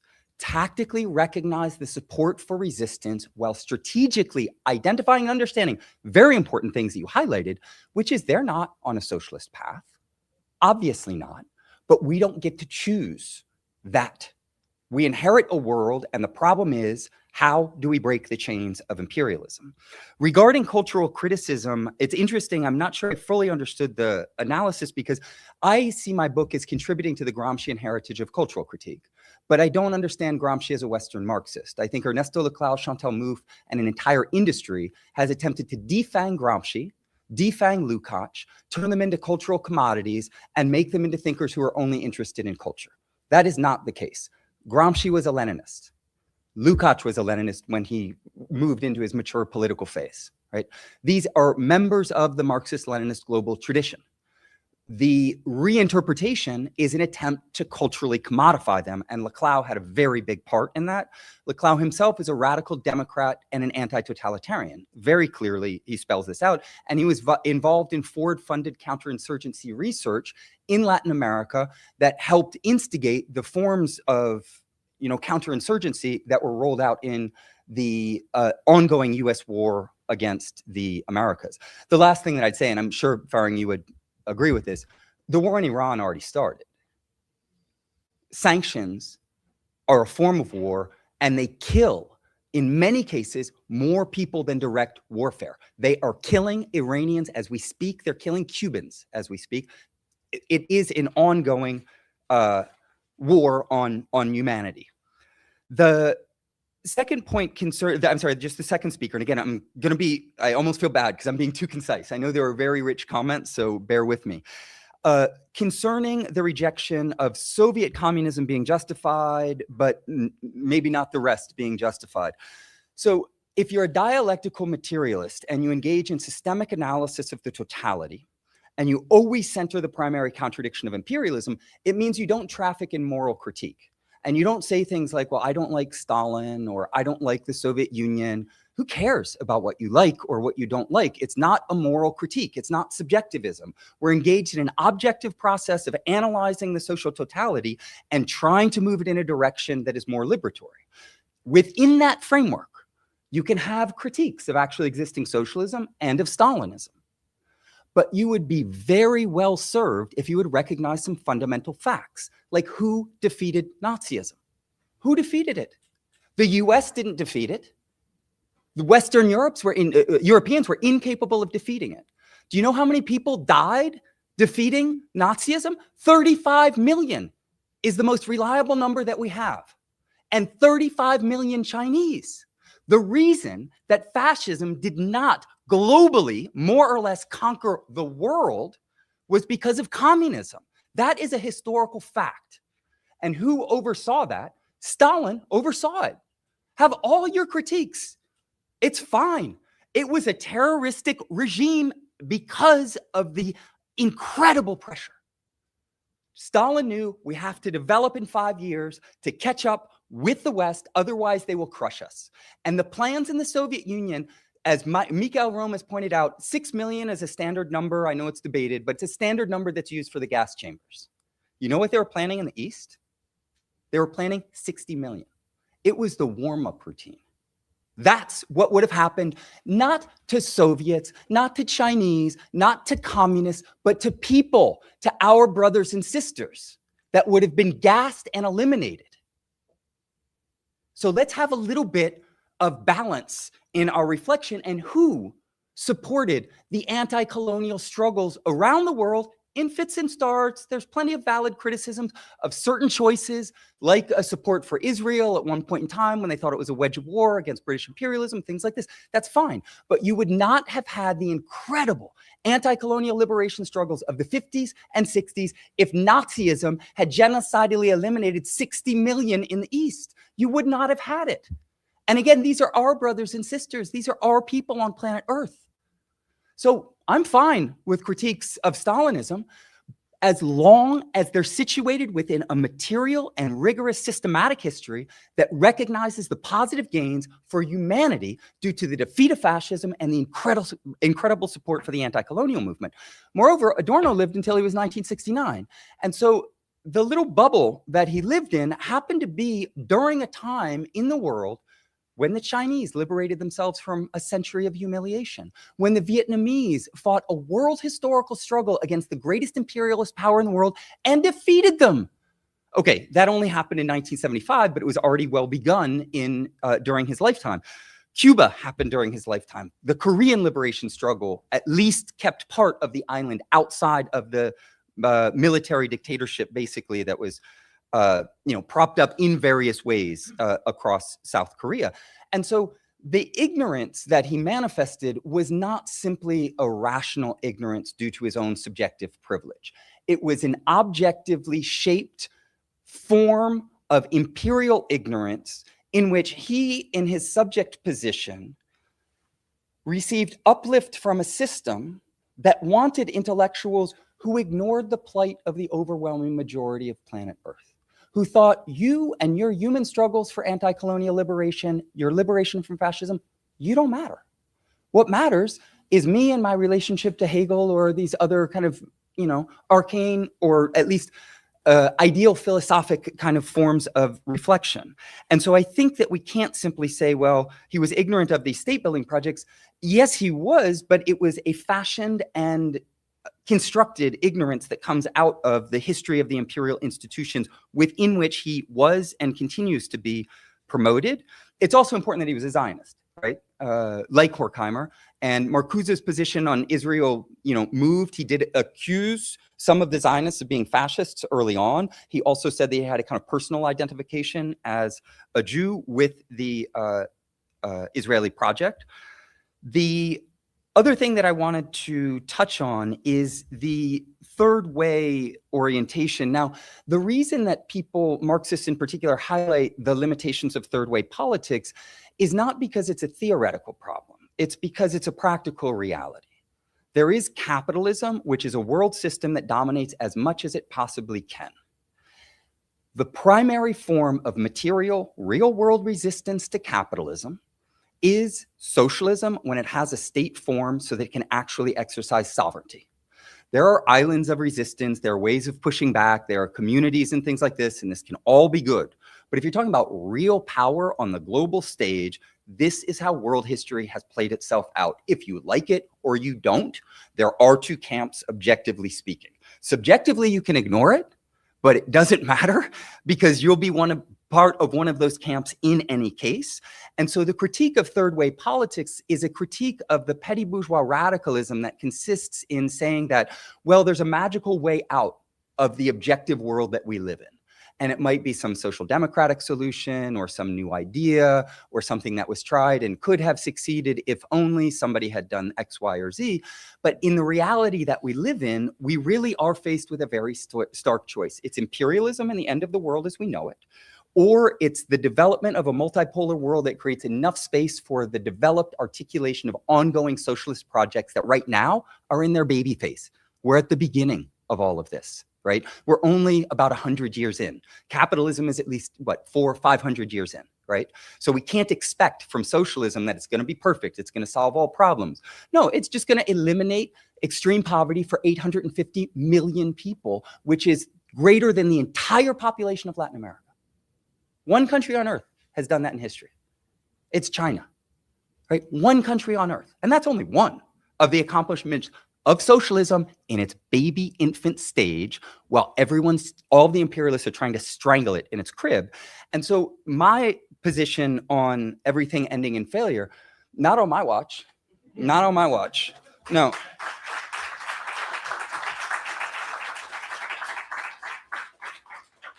If we want to fight for a solution to the problems that we're facing, I want to fight and I want to win.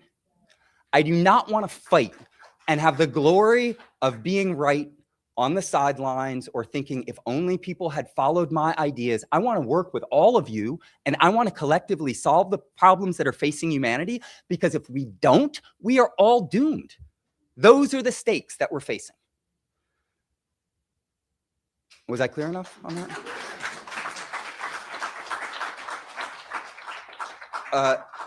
Daniel, finally, I really appreciate the fact that you're opening up the discussion. I think it's really important. There is such a small left in a country like the United States. The academic world has plenty of different camps and silos and debates and whatnot. One of the contributions of my book, hopefully, is just opening up the spectrum of debate. If we're interested in a democratic debate, then why don't we put actually existing socialism on the table and we'll see how it lines up against all these other options? Why is it that when I was educated, I was never taught anything that I learned? Anything that I learned. I learned it all outside of the academy. Why? Can't we just bring some of that information in? Can't we read Michael Parenti, Walter Rodney? Can't we bring these people in and have rich, robust debates? Why don't we read Waitzkin and Sarasotto, who demonstrated based on World Bank data that socialism outperforms capitalism in almost every single comparison in terms of physical quality of life index, meaning people live longer, fewer children die, and people are more educated and have higher literacy rates. Why doesn't everybody know that? Instead of knowing Laclau or Derrida or deconstruction or other things that I was taught in great detail. The point that you brought up about the theory industry, I'm sorry, about the culture industry, and this overlaps with Farhang's point as well. I see the work that I'm doing as contributing to a Marxist analysis of culture that is from an anti-imperialist and not a Western or imperial Marxist perspective.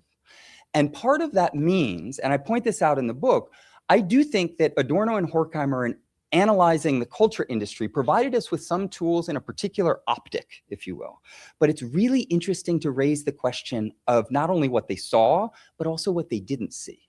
They didn't see that there's a theory industry and that they're part of that industry. And they didn't subject the theory industry to the same critical analysis that they subjected the culture industry to. Why is that? Well, in part, it's because they were invested in bourgeois ideology that elevates a certain realm of cultural and intellectual production over and above the realm of culture that is used to either indoctrinate, entertain, or distract the masses. So why is it that you'd be critical of that form of cultural production, but not high cultural production? What we need is a materialist analysis of the culture of all classes, not exonerate the theory and culture of the highfalutin professional managerial class from critique and only subject the culture of workers to criticism. Regarding Marcuse, this is just a minor point, but it's an important thing to tie up some of what I was saying earlier. So Marcuse, the 68 references he was there in 68, there's no doubt. Him splitting the movement, like a single individual can't do that. And there's a lot of other factors that were operative, but he did go to France in 1958. And I believe that's the date. The exact dates is in the book. No, he was there in 68, but he was also funded in, I believe it was 58. I think it was the end of the 50s.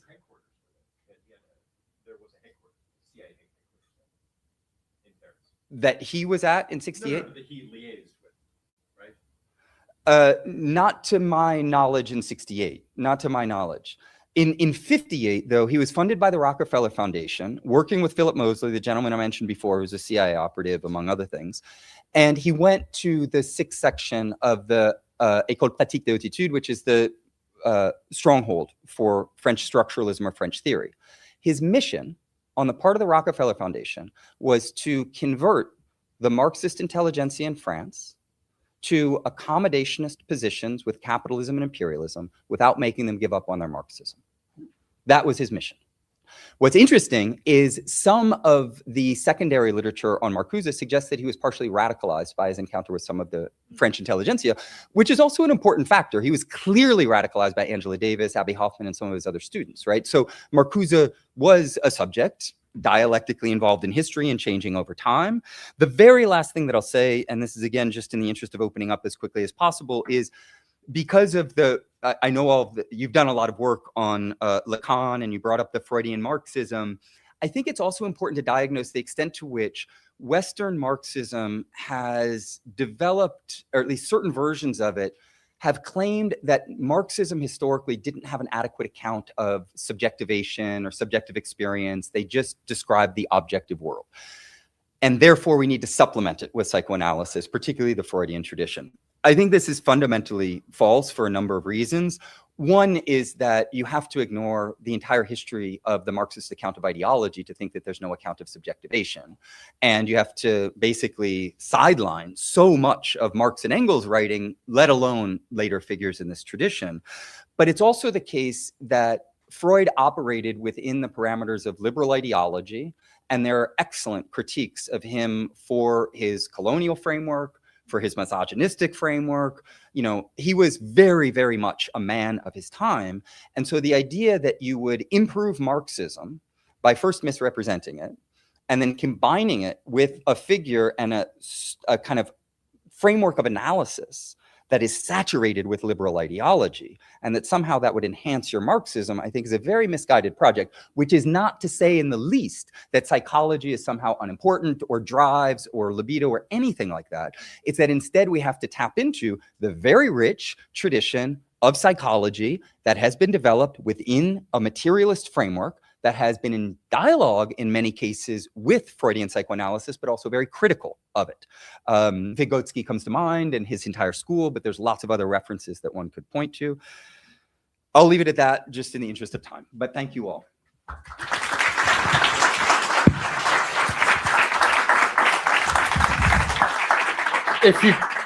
For those who have questions, I have a mic, but if you could come up so other people can hear you.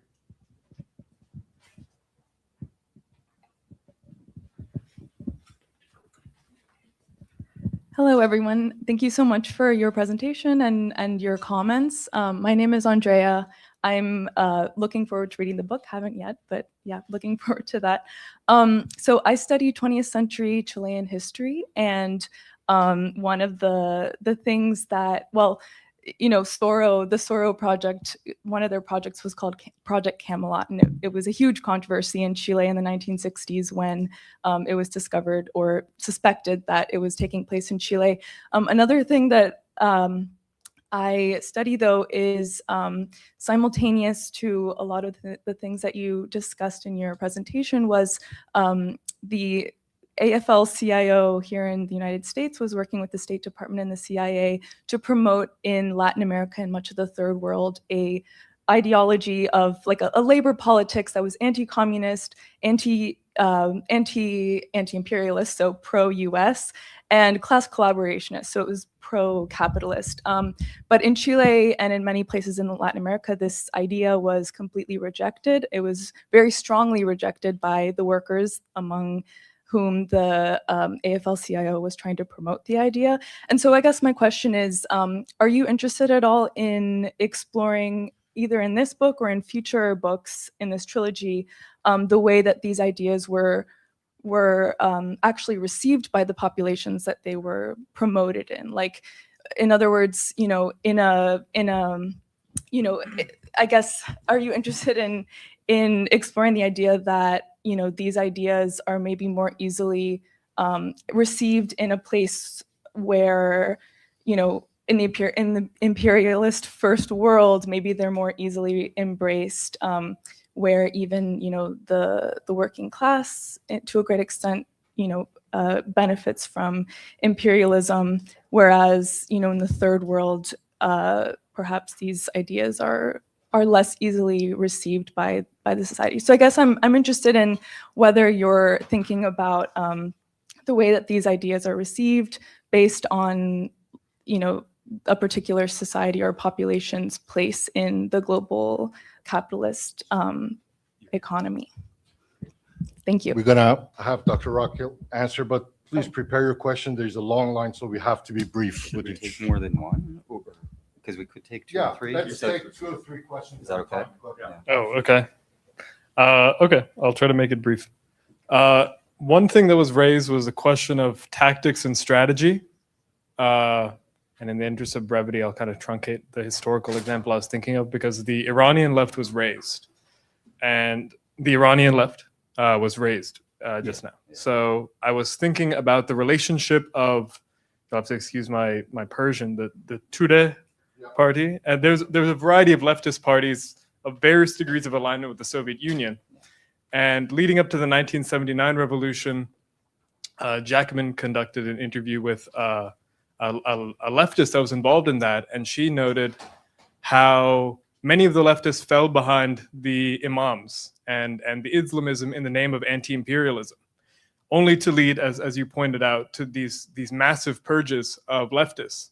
So it's almost as though like the tactics appear to align, but the strategy for the leftists of world revolution was not the same strategy of the Islamists, right? So how do we reconcile that idea of like, okay, we can support resistance tactically until the strategic point comes, when history is also kind of littered with these problematic examples? Thank you so much. JJ. Oh, okay. Cool. Brevity, I don't know about that, but we're working on it in this degree program. I think the thing I want to take up is Dr. Rockhill, your I guess articulation about especially in your response of like doing this work, doing it with all of us. I think that there are a couple of characterizations across this panel about,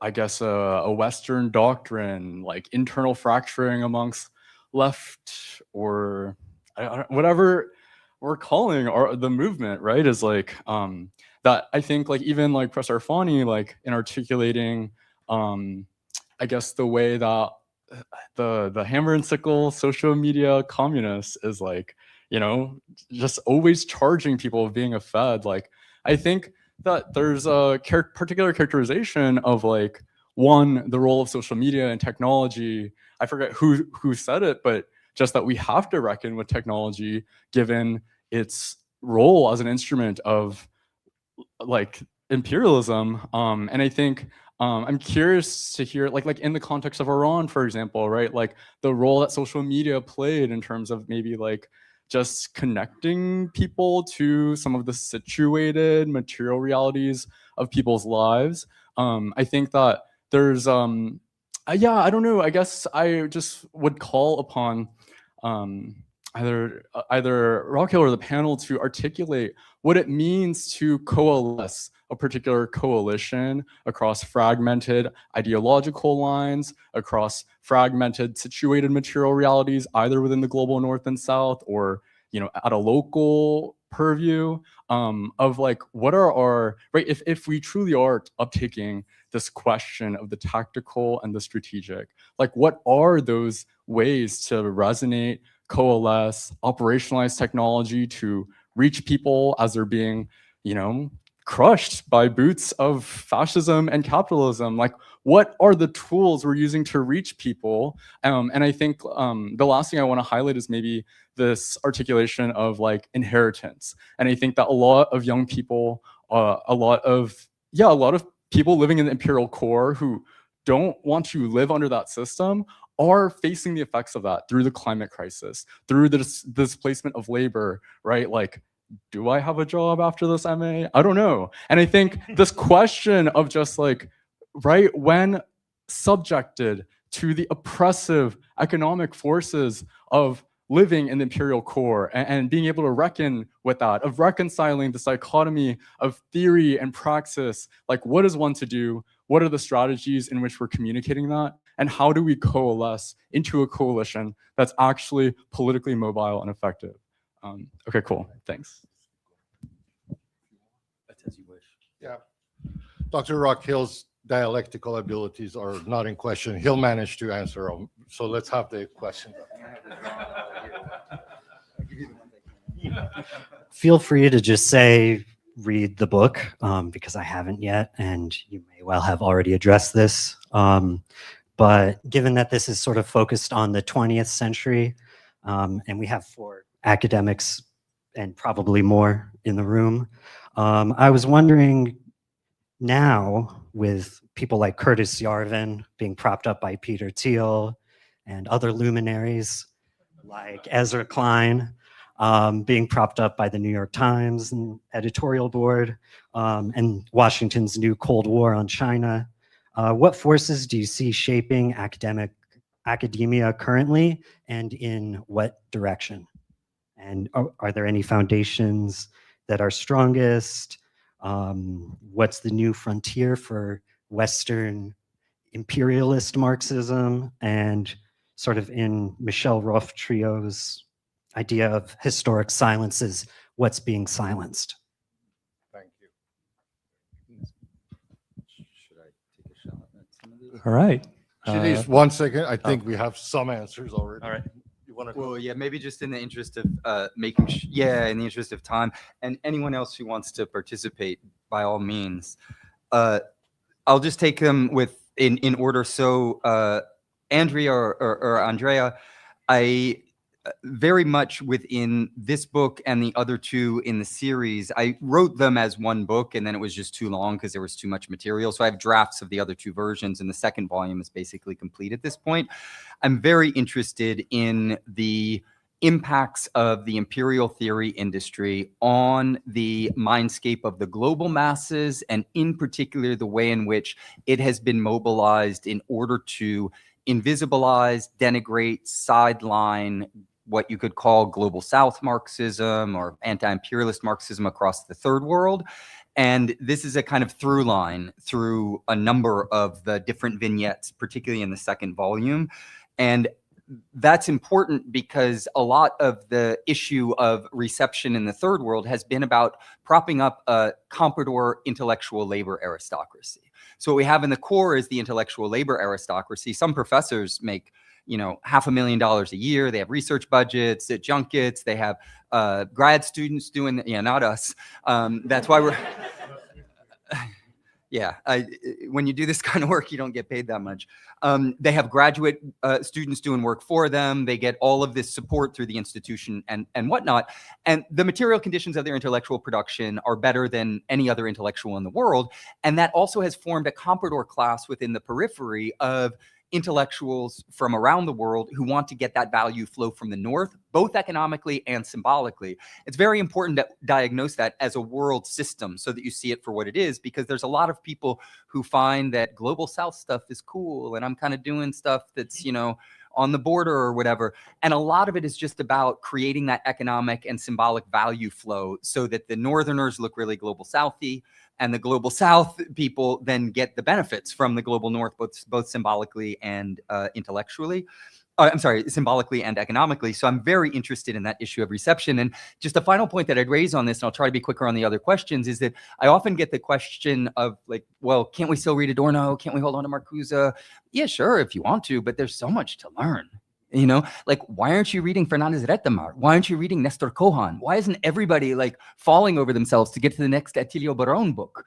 You know, why aren't these figures informing all of us? Because what they're doing with the imperial theory industry is they're severing the red thread, and they're trying to destroy the collective knowledge produced by militants and intellectuals around the world that can actually help us solve some of the problems that we're facing. So read it if you want, but if you want something really useful, open your horizons and get to the real deal. The second question, you know, I do not doubt at all the importance of criticizing, if it be Iran, and there are many other cases that one could point to, purges of the hard left. And it's very important to be extremely vigilant about exactly what happened, why it happened, when mistakes were made, etc. Within the current framework of what's going on in Iran, we know CIA and Mossad are there running operations. We know that they have been bringing arms in. They brag about it openly. We know that they've been operationalizing terrorist groups like Mujahideen and others in order to commit heinous acts of terror, targeting in particular state forces, some of which are unarmed. And we know that the propaganda apparatus is absolutely unbridled, and that there's not a strong enough left force currently in Iran that you could point to and say, well, this is the left, and if we overthrew the current government, then this left could take power. What we see is that if the current government is overthrown, we're going to have a case like Libya, like Syria, or other such instances. We don't choose the world. What we have to do is act consequentially in relationship to the material reality that's facing us. I would love it if there was a powerful left force in Iran today that could serve those purposes. Given the current play of forces, I don't want to see Iran turned into Syria, Libya, or some other version thereof. Regarding the larger issue of the role of technology and what is to be done, there's a seminar happening later today, you know, down by the docks, where we're going to address this more overtly. But for the time being, I would say that in the imperial core, we are dealing with one of the most propagandized populations, perhaps in the history of the world. We're dealing with a labor aristocracy that profits both symbolically and primarily economically from the structures of imperialism. It's a very difficult ambiance to organize in. It is infiltrated at an extremely, extremely high level, if you actually know the history. And we are the rear guard of history. Our country is holding back the global development of humanity. It is the greatest purveyor of violence in the world today. What Martin Luther King Jr. said in the 60s is still absolutely true today, and they're holding back human development. So in those circumstances, I think the most pressing organizational question is, how can you bring people together around a common project in those conditions with the recognition that the hard organized left is very, very small? This requires, and Lenin is a great guide in this regard, because in addition to being intellectually brilliant, he was one of the most insightful tacticians ever to have walked planet Earth. He recognized we have to work with regressive unions and parties and backward organizations. We have to get involved in them, and we have to try to turn them in the direction that will allow us to build power. We also have to bring people in and recognize that we need to do the work collectively. If you study the history of Bolshevik organizing, they weren't raising a red flag saying, we know everything, you're all wrong, ha ha ha. No, they were making compromises and tactical alliances in order to build real practical power. That's very different than the primacy of theory, or one thing that you see all the time on social media is, hey, I went to the protest, I got a quick selfie, it's done. You know, I'm a real lefty. That's not what organizing is about. It's actually about doing the hard work of building up organizations, doing invisible work to bring people in, to do political education. We need a lot more of that, and a lot less of the opportunism and the spectacle culture and everything else. The final question, you know, the trajectory of this book project is that the second volume mainly focuses on French theory, and the third volume focuses on contemporary radical theory. And so it addresses a lot of these issues, and there's a ton that could be said. One basic mechanism that allows us to identify some of it is that in the 1960s, it was the kind of, and 70s, it was the 2 decades of revelations concerning the Central Intelligence Agency. And so there's a reorganization of some of how the US state operated, and it moved partially from covert ops to overt ops. It uses the National Endowment for Democracy, which is basically a front organization for the CIA. It uses NGOs. It relies even more on the foundations, and it does much more openly a lot of what the CIA did covertly in the past. In fact, Encounter Books exists today. I don't know if anybody knows this. Encounter Magazine was funded by the CIA for years. Now we have Encounter Books that openly celebrates the tradition of Encounter Magazine. And I don't think they've disclosed their funding, but it wouldn't be surprising where it would come from. Ford and Rockefeller were really big players in the early Cold War. Soros and the Mellon Foundation in particular. If you follow the Mellon money, you'll find a lot of interesting work that they're doing supporting radical liberal theory in various different ways. There's a lot more that I could say about this. The Chomsky revelations of late are quite interesting in that regard because they bring to the fore the kind of compatible left orientation that he had as a resolute anti-communist, who nonetheless did some important critiques of US foreign policy, but always within a doctrinal framework that drove people towards a support of political liberalism and capitalism with anarchist twists and anarcho-syndicalist twists, but never towards the direction of supporting actually existing socialism. I don't know if other panelists have other things to respond, but I'll give it back to the moderator for interest. All right, we have 5 people left. Let's have those questions, and then we'll have the final answer, please. All right. I was just going to basically ask you on a more praxis level about what you thought about, like the compatible left right now, right? The theories of Adorno, the notions of critical theory, the notions of the cultural turn, and how that is currently undergoing attack within, the institutions of America, within the political institutions have turned against them, and within your own, ideology about like situating the strands of knowledge as what they are. Do you think there is a role in defending them right now, in saying, this intellectual push to like eliminate, academics, eliminate funding within departments that focus on these ideas is worthwhile, while at the same time expanding towards more, radical theorists that you had in mind? The far-right cultural Marxism discourse was mentioned in passing. I was wondering if you had any more comments on the role of right-wing intellectuals like Pat Buchanan or Breitbart in this space, where the interest of capitalists is to promote this kind of like toothless Marxism interested in aesthetics and culture, but from within the idealistic framework of the right-wing intellectuals, that's actually what they're the most terrified of. And they seem to think that like Marcuse was solely responsible for the like sexual revolution, and it pushed quote unquote degeneracy that has been like destroying the culture since then. So do you think this is a kind of like productive alliance or fracture between the capitalists and the right-wing intellectuals?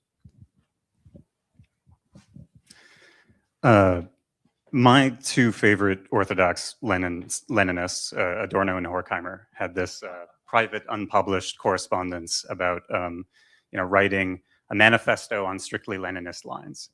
And in that, they come again and again to a question that hasn't been raised yet, which is the question of the party. And what Adorno and Horkheimer say in this correspondence is that in the absence of the party, in the death of the party in Germany, in the United States, in France, both theory and praxis are impossible. And one can't kid oneself, right, to say that, oh, I'm going to keep on publishing papers and books and it's all good, when those papers and books are not, published by the party press, debated in the party journals. Instead, they're debated in knife fights on Twitter, as you're very familiar with. And we're all kind of suffering from the absence of that. So I wanted to ask, how do you understand the status of a kind of Marxian theory after the death of the mass proletarian socialist parties in the capitalist core that once seemed to give that theory a kind of political meaning and purpose? So the previous person just asked almost exactly the question I was going to ask. Yeah, that's a big subject. I know you mentioned a little bit about the theory of the vanguard. There's a few competing, certainly, ideas or models of the party, how to build it within the revolutionary framework. So I was just wondering, Do you see any strategic weaknesses in party building today? And is there perhaps a new role for socialist parties that have been overlooked historically? Thank you. And the final question, please. Hi, thank you so much for your book and for this incredible conversation. So I have a question, I guess, both for you and also for the audience as well.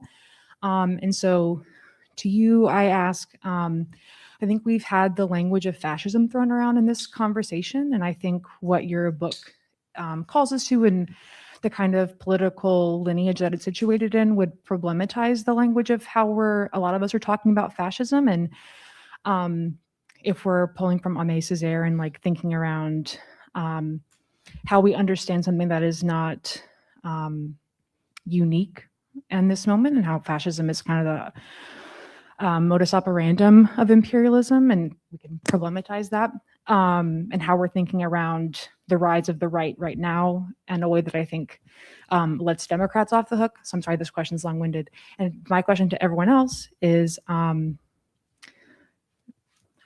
sorry.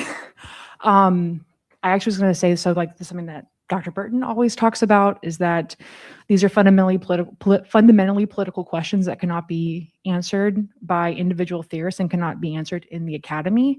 And it requires us to be mobilizing and organizing both within these and more importantly, outside of these structures. And so if you're a student or a staff member and you want to continue talking about what does organizing on these fronts look like, I would love to chat with you afterwards. This is work that we're doing on the local front with many organizations, and I'm going to shut up there. I know I'm talking too much. Thank you. Thank you. Thank you all so much. And thank you for the rich conversation and spending your Friday evening with us. The first two questions are somewhat similar or overlap a little bit, because the way I see the history of the left in the imperial core since about World War II is that there were all of these endeavors to shore up a compatible left that would acquiesce or accommodate capitalism and imperialism because the socialist alternative was considered worse than that. And that what you see, and this is spelled out in Project 2025 and a lot of other actions and discourse on the part of the current administration and other governments within the Western European world, is that they're now, since they have basically succeeded in making the left into a compatible liberal left that's down with imperialism and capitalism, the real project is coming out more clearly, and that is that they want to drive it even further to the right. And so what they identify as the real threat is what they see to be the most prominent leftist position, which is this kind of compatible left, what they call cultural Marxism and whatnot. Within that particular context, there was the question about funding and things like this. I think that there should still be support for programs that are doing work that is, supporting types of ideas like these, as opposed to, for instance, just teaching white supremacy and, abolishing anything related to questions of race, class, imperialism, etc. But we have to be very clear about what the stakes of the struggle are. It would not be a win to just shore up a compatible left that is accommodationist towards capitalist and imperialist. This is a moment, and a very important moment, for rejuvenating the real left, which has always been the primary danger that they're concerned about. And that is the left that's anti-imperialist and anti-capitalist. It's a left that believes in the human project of emancipation. That's what the true left is and always has really been.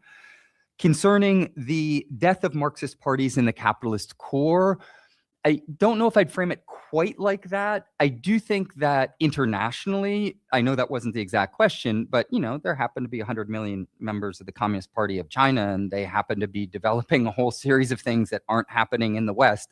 They're not doing extrajudicial killings. They're not kidnapping presidents. They don't happen to be running a global pedophilia ring that they're trying to cover up. They don't eat children. They're not doing a live stream genocide.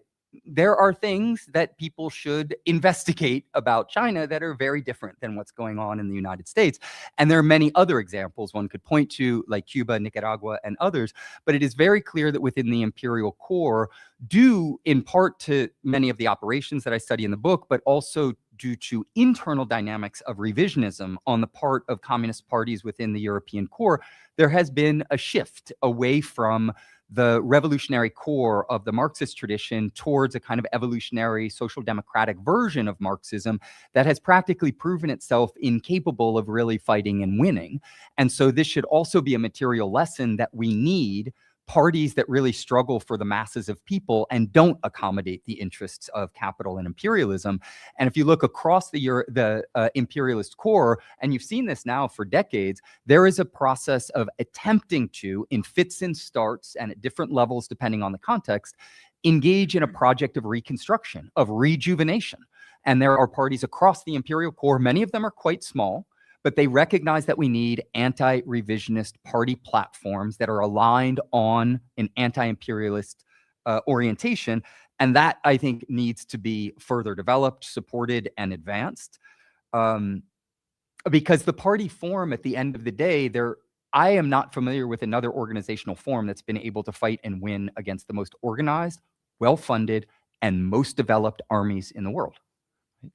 You can't do this if it's just unorganized or horizontalism. Like, I've had a lot of experience in Occupy movement, the Square movements, a lot of public mobilizations. If you don't have real power, you're not going to be able to advance. And the party form has a level of power with enormous complications. It's very, very difficult, but it has proven itself materially to be a force that can fight and win. And therefore, I do think that there needs to be a continuation. This relates to the fourth question of the role of socialist parties in bringing people together in order to have the forms of orchestrated orientation that's necessary. And another thing that parties can do very powerfully is develop cross-class alliances.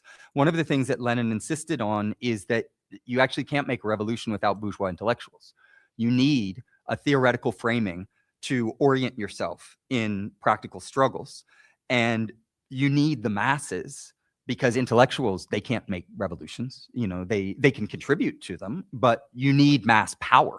And so one of the many things that a party does is it brings together the masses and the intelligentsia in a more of a united front in order to steer the ship, but also have the full power of the ship, which is extremely important.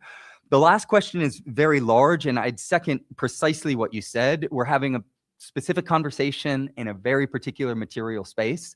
It's not one intellectual who's going to save the world, as much as I would love to believe in the Messiah or traffic in some, banal forms of vanity or self-promotion that would make me think that I am it or something like that. I recognize full well that the real force is always collective, and it's based on organizing. And that's what we need to do.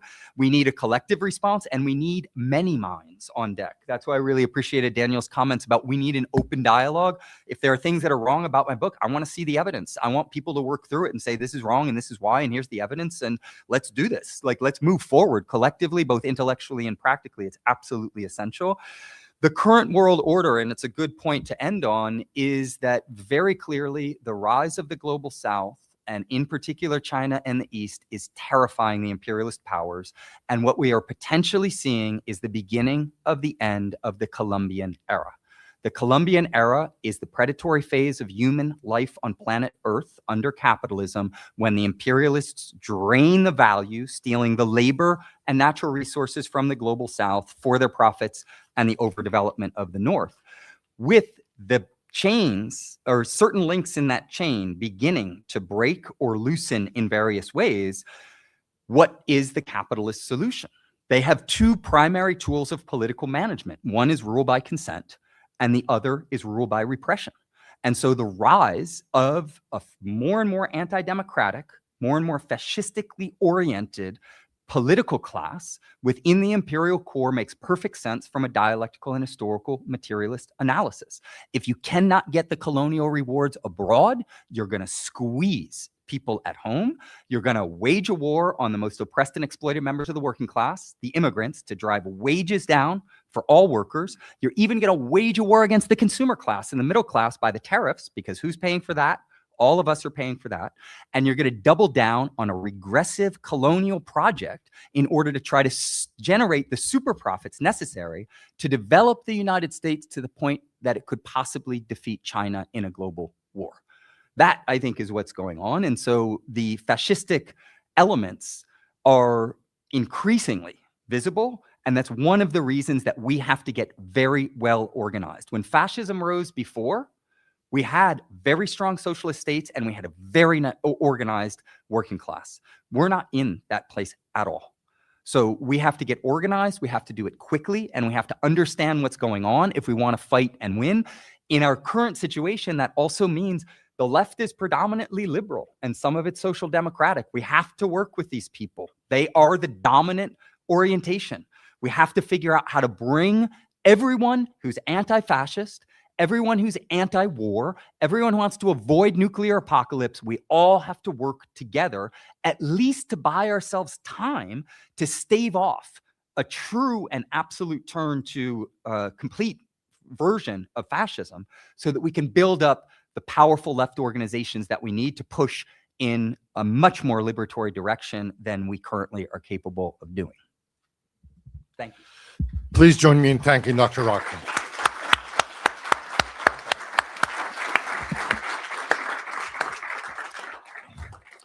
There are the flyers for the critical theory workshop here and the QR codes. There's food left. That was an incredible showing for a Friday evening. Thank you, guys.